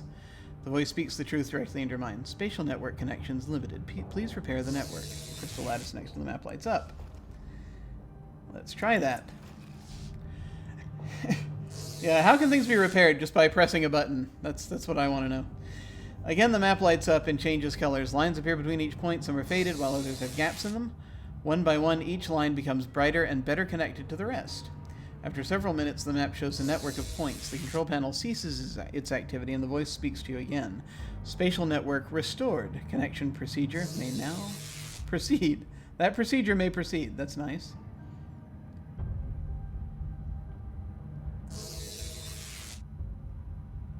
Okay. We inspect it again. No problems found. If you're experiencing trouble with the temporal network, please consult your system conservator. Okay. Connect to the network. The map lights up again, and the voice speaks in your mind. Spatial translation network connected. State your destination. You don't recognize the location of all the points, so you don't know what the name of the machine expects, but you do know some of them. Miele West. Colne Village. Government Square. Cliff's Edge. The Reef of Fallen Worlds. Circus Minor. Nowhere right now. Yeah, there are a couple of these that... Understood. To use the spatial translation network in the future, simply state use spatial network. Before we do this...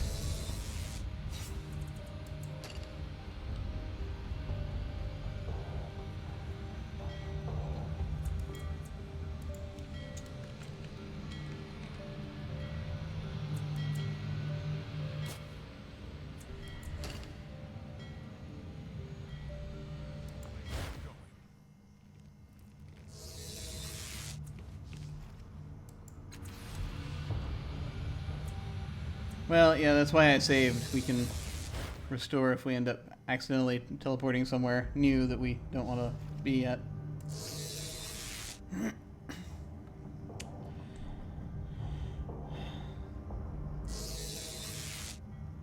Government Square. The entire platform hums to life. The air sparks and crackles around you. Then with a pop, you are somewhere else.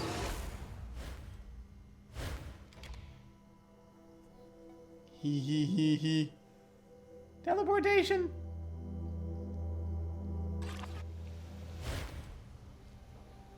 Yeah, I thought that's where we'd end up.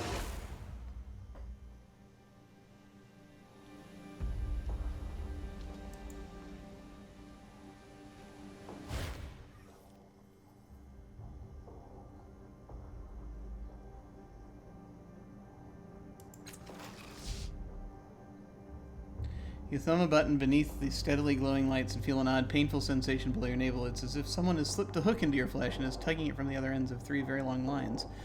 One is attempting to draw you in the direction of Sagis's lower cliffs. Another is pulling you down towards Circus Minor, and a third, the one that was almost taught, traces an invisible line back to Caravanserai, where the teleportation control panel was. Gotcha.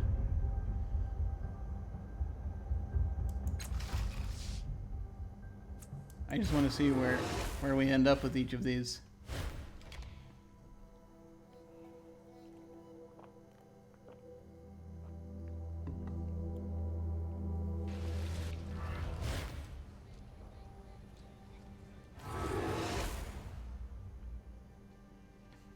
Right.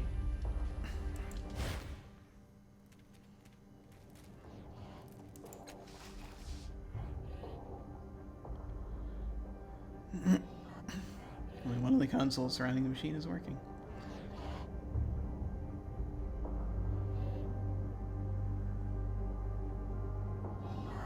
Circus Minor.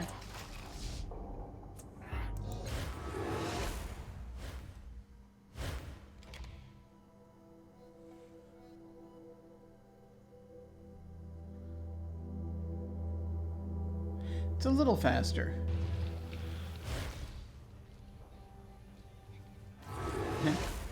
Hey bud, how's it going?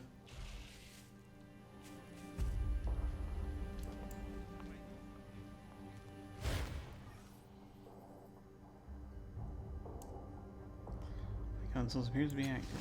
Yep.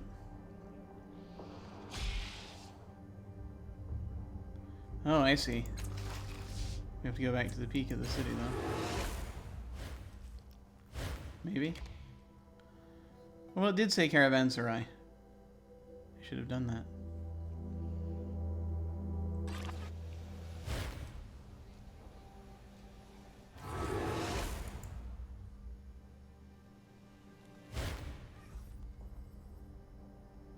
Use the teleportation console. Back to Caravanserai.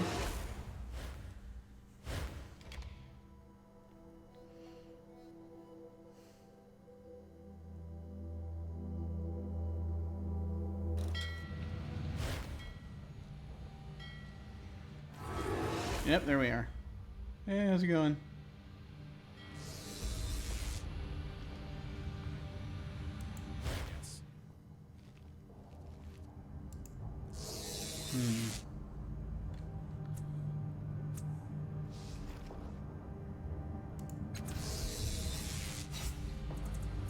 Having used this a little bit, I do want to save one more time over the last one, because there's stuff afoot.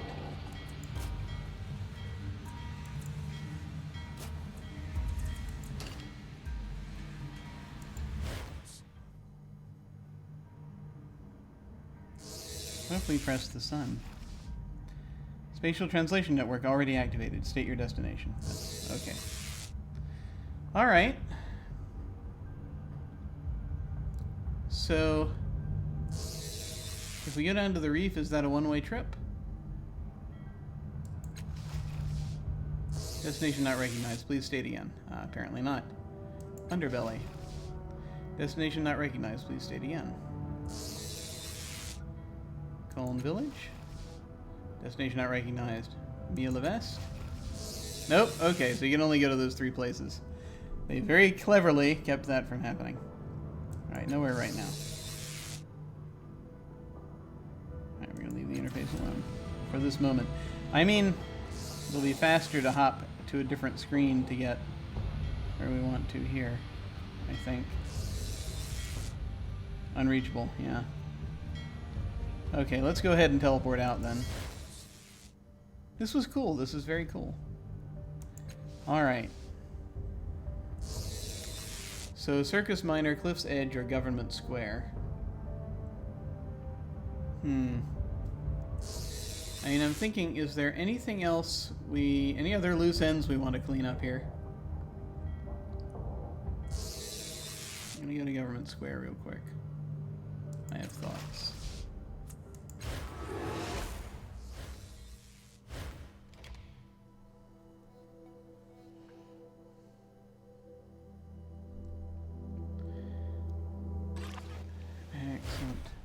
All right.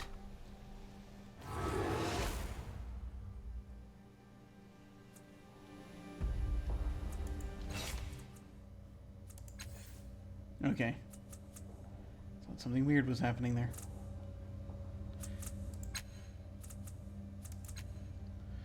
All right. Yeah, I need to go and talk to someone who's not around here, probably, on the Builder's Trail. Yeah, we're gonna get to that. Alright. Let's see, I think this is gonna be most of everything. I don't think there's anything else I desperately need to deal with at this point. At some point we're gonna have to get back, which is gonna mean ditching somebody for a while. Probably Eratus, until we can call him up again. Run to the caravanserai. Was there something you wanted in Underbelly? There kind of Skill? was. My bravery? Oh, is it my smile? No, it's the enthusiasm. Turn it down.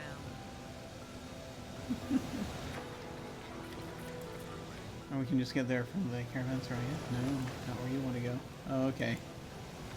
No, I know now what it was that I was about to do. I remember. I remember now. I don't know that it's a wise thing to try to do that right now, but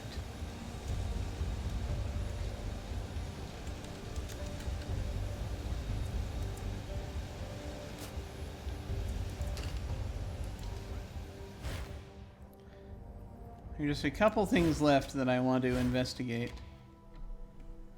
I think it would be a good idea to investigate.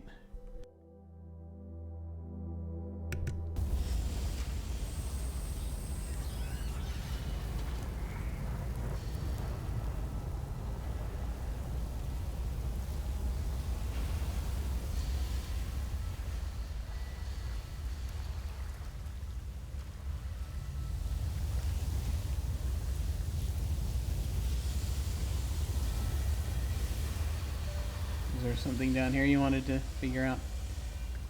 Just there was someone whose name I wanted to remember. Varanoth.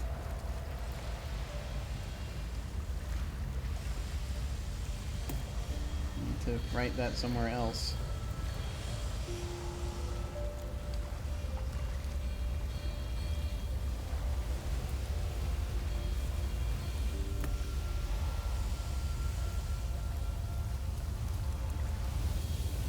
Let me just check one more time with them in case there's anything that our new companions can see in them.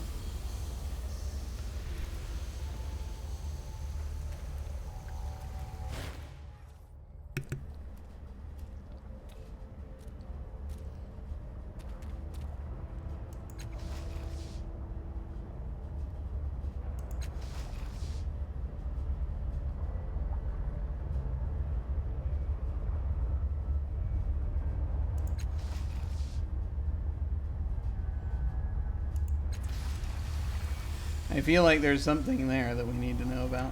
Anyway. Just someone else sitting and playing a computer game. That's really all it is.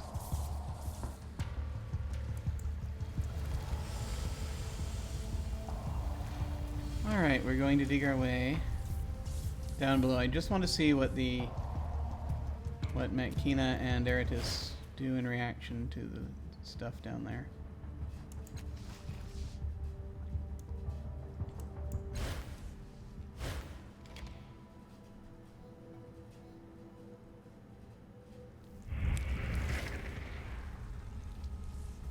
And I should probably... Yes, and now we'll head back out.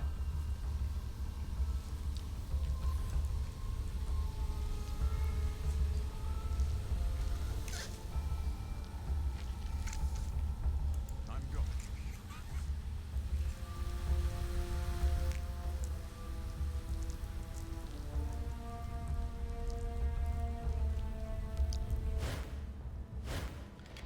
I mean, I'm not at full health right now, so I don't know if it would be a good idea to encounter the mirrors or not.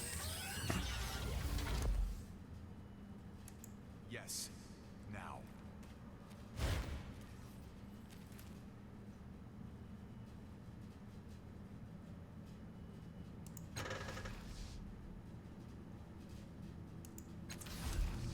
I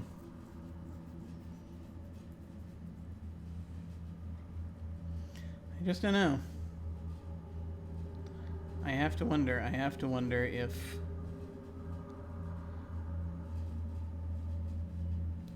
I don't think I have time to do a whole fight right now. With however many there are. Also a little bit down on some of my attributes. So I don't know if it would be good to do this right this moment. But it's kind of the last thing left. Well, I mean, you know, it's... Yeah, but you don't necessarily go picking fights, do you? That's fair. Okay. That's fair.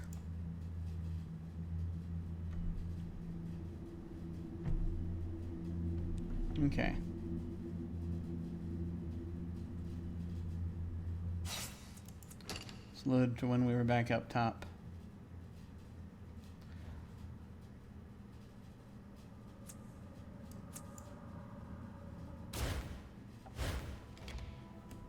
One thing we should do, actually, is we should, since it's now free to sleep, we should go ahead and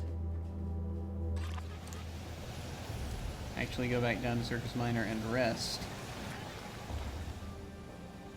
I'm going. Before we do anything else. Tiny portals.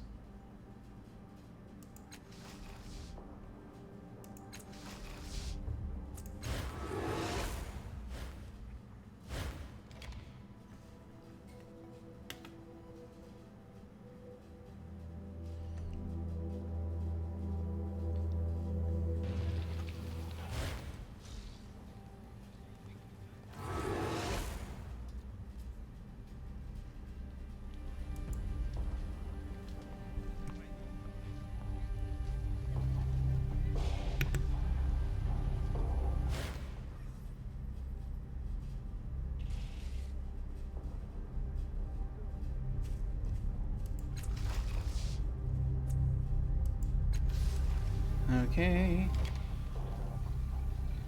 Now we're healed up. So now, we can head back to Caravanserai. I mean, let's just use the stairs. They're right there, you know.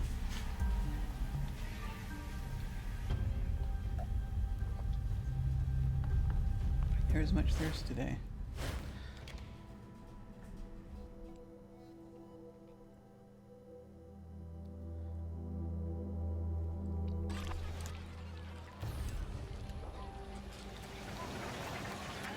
Okay, here we go. Fine. So,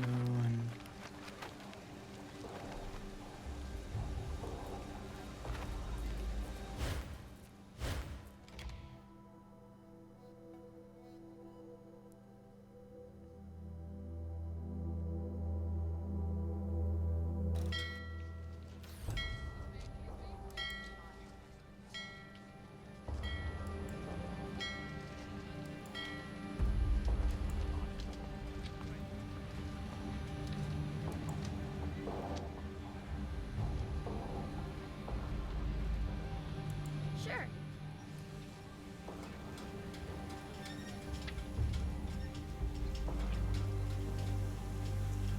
all right. One more thing I need to do.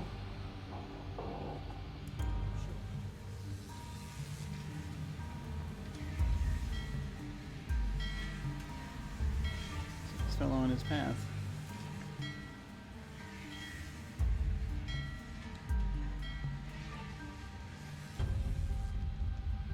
There's something bothering me in the back of my head. That there's a thing I'm forgetting. That I looked into recently. I don't know. I'll figure it out.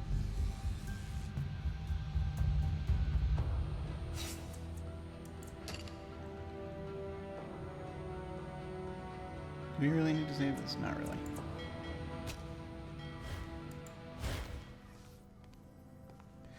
We meet again on the jagged slopes of Mount Ithiodor, he says, clapping you on the shoulder. Your bones creak. What brings you here? We seek challenges that will test our very limits, Eratus declares, and then we will shun those challenges as unworthy and seek quests that shake the foundations of the possible. That defy belief, for we are not just adventurers, noble stranger. We are the breath of adventure herself. Another hero. He is too strong and too strange. Tears well in Quijano's eyes, and he fishes a monogrammed handkerchief from the depths of one of his bracers. Such a noble company, he says hoarsely, dabbing his cheeks. Such a noble goal. Were I not committed to my own path, I would seek to join yours. He sighs heavily. But I will not. Instead, might I seek your blessing? Eratus, would you bless Quijano, as he asked? I was hoping you would ask, he says, and turns to Quijano, spreading his arms. His mouth working soundlessly, the elderly knight bows his head. May your glory always find you. May your burdens only strengthen you, and each of your scars tell a better story than the last. And when your enemies are too many and your wounds too severe, may you fall with a smile on your face and peace in your faltering heart. That is lovely. Who wrote that? We did. Oh, God. I imagine that's kind of the way it is in that fellow's head. Oh, he's inspired. That's good. Well said, Quijano says, raising moist eyes. Well said. He straightens and oddly seems larger somehow, taller even. Truly a knight. I feel his blessing coursing through my veins. Quijano del Toboso gains the inspired fettle. I may know an enemy that is worthy of you. I can only pray that you are right, good knight. Change my mind. You should hunt down the children of the Endless Gate. I should, he agrees. But you are certain this time. Yes. Good hunting, Quijano del Toboso. Excited humming. All right. Well, there it is.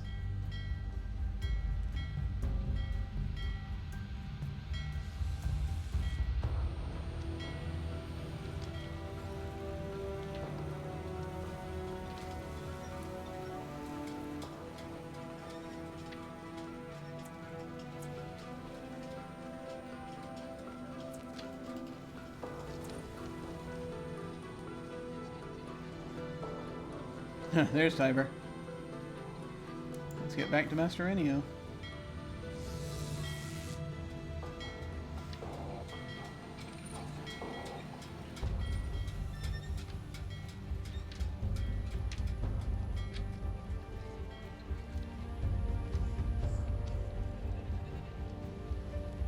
Okay, I'm gonna save the game. Once more.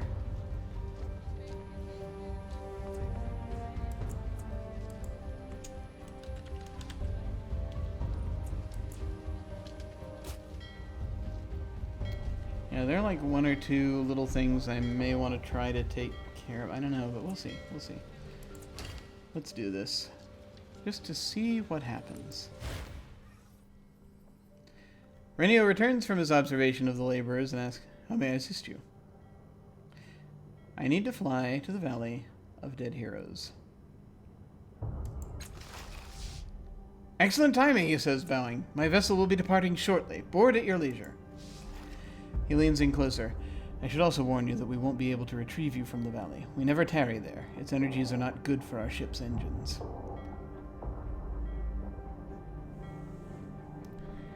Huh. I'm ready. Let's depart. He smiles broadly and the tension seems to drain from him. My favorite words.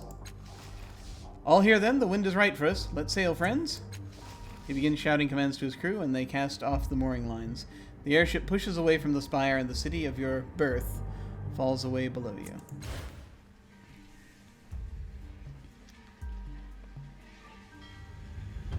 Well, there it is.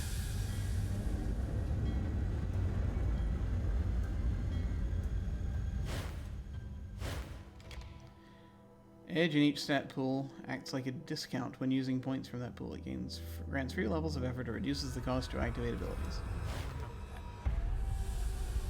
Ah, here we are. In a new place. Finally. People are approaching. They all look very similar. Valley of Dead Heroes. On the Builder's Trail has been updated. Clinkar. Even as he stalks toward you, for a moment it appears as if the man is unaware of your presence. He stops in front of you. Rocking ever so gently, he stares right through you, murmuring under his breath. Chanting or insane rambling? You draw closer and notice the scars he bears upon his face. Then his gaze matches yours, and he suddenly grows silent. He sees you now. His eyes flicker across your face and pause on your tattoo. He bears the tattoo of Inifir and the Dendra Father. Good or bad? We shall have to test him. He bows, his movements stiff and halting. Then, with blinding speed, his hand snakes out and brushes a speck of dust from your shirt. The hand is gone before you can react. I am Klinkar, and these are my associates. You are in the Valley of Dead Heroes. His jagged smile is rimmed with blood. 2 memorialists have escaped us. You will find them. We need them. Great. Madkina mutters to you. These are the followers of our brother Inifir. I don't know much about them except that they believe in blood. Tread carefully. I don't think so. Wham.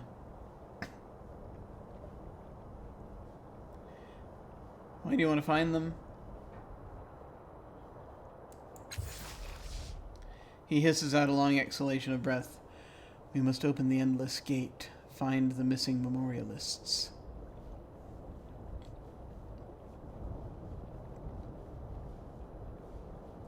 But why must you open the endless gate? He smiles beatifically, exposing his bloody gums. It is what we are called to do. And who are we to disobey when the call when it comes? It is power, power unending. Oh dear. Are you the children of the Endless Gate? Do you know Kiyatawa from Sega's Cliffs? He looks at you suspiciously. I am not familiar with her, though one of the brethren did come to us recently from Sega's Cliffs. Perhaps Motley will know. You can inquire of him in the necropolis, as soon as you find our missing friends.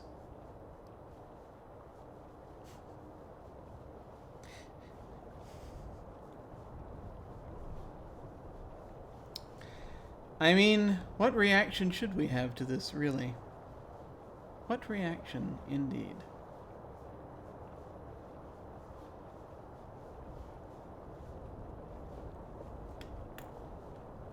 I could help them find them.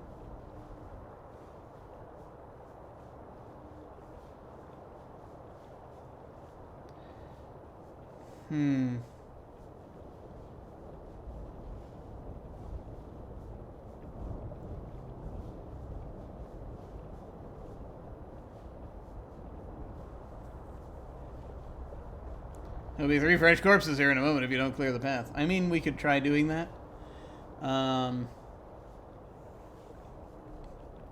But that's likely to backfire on us later. Very well, I'll help you find them.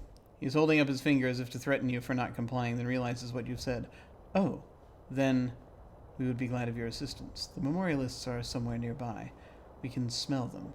Go find them and bring them to us. I pray to the gate for your success.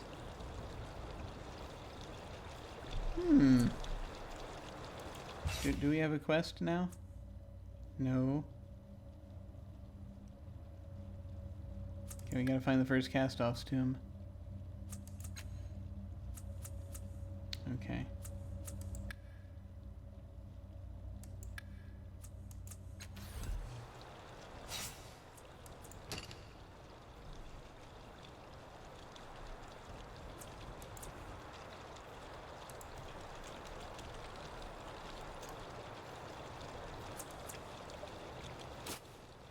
Okay.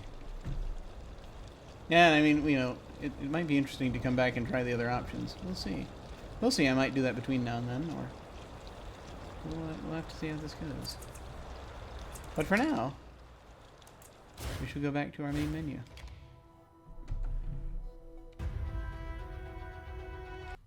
Yes. There we go. All right. There we have it. Back to me. Well, thank you very much for watching. It is much appreciated. Oh, hey, Nino! You're just in time for me to leave. Sorry about that. Thank you so much for subscribing. That's wonderful. Yes, as we're hitting the tail end of this for right now, And I'm interested to see. We've now unlocked new areas here, and I'm excited to get to them. So that'll be a lot of fun. I am going to check one or two little things. There are one or two folks whose sort of names and information I wrote down that I just want to go back and check and make absolutely sure there isn't anything we can wring out of them. But we won't worry about doing that on stream for right now. So what's happening this weekend? Well, tomorrow morning I'll be back here at approximately 9:30 a.m. or so, horribly early, playing We Happy Few. Once again, continuing with that, which will be delightful and maddening. And tomorrow we should have, once again, the Cold Ruins of Last Life, which is that setting for Dungeon World where we're all playing undead. It's the tabletop gamery there. Hopefully we've got that squared away now. I think we're going to be doing it. Keep your fingers crossed, but it looks like we're going to be doing it. Then tomorrow, that's tomorrow, then Sunday morning, I will be potentially doing another retro game. I haven't actually fully decided on that yet. I might do that. I might take Sunday morning off. We will see. There will be information on that soon, hopefully. I'm going to try to put it in the events if I do something, so we'll see how that goes. But Sundays, as usual, we have tabletop one-shots, and this Sunday, that early evening, we're going to be having Life on Mars, which is a GM-less game about the first manned mission to Mars and how it affects the crew. I'm looking forward to that. We're getting ready. So that's going to be awesome. And then as we go into the week, Tuesday nights I am on Off the Table playing in their Urban Shadows campaign. And then Wednesdays this month we have our Dungeon World mini campaign that's going on that I'm running. It's been a lot of fun so far. It's called City of Pillars. And so feel free to tune into that. That'll be Wednesday early evening. And then that's it for the most part until once again Friday, where we will come back and do more of this, which I'm very much looking forward to. So take care, folks, and I shall see you all of a sudden.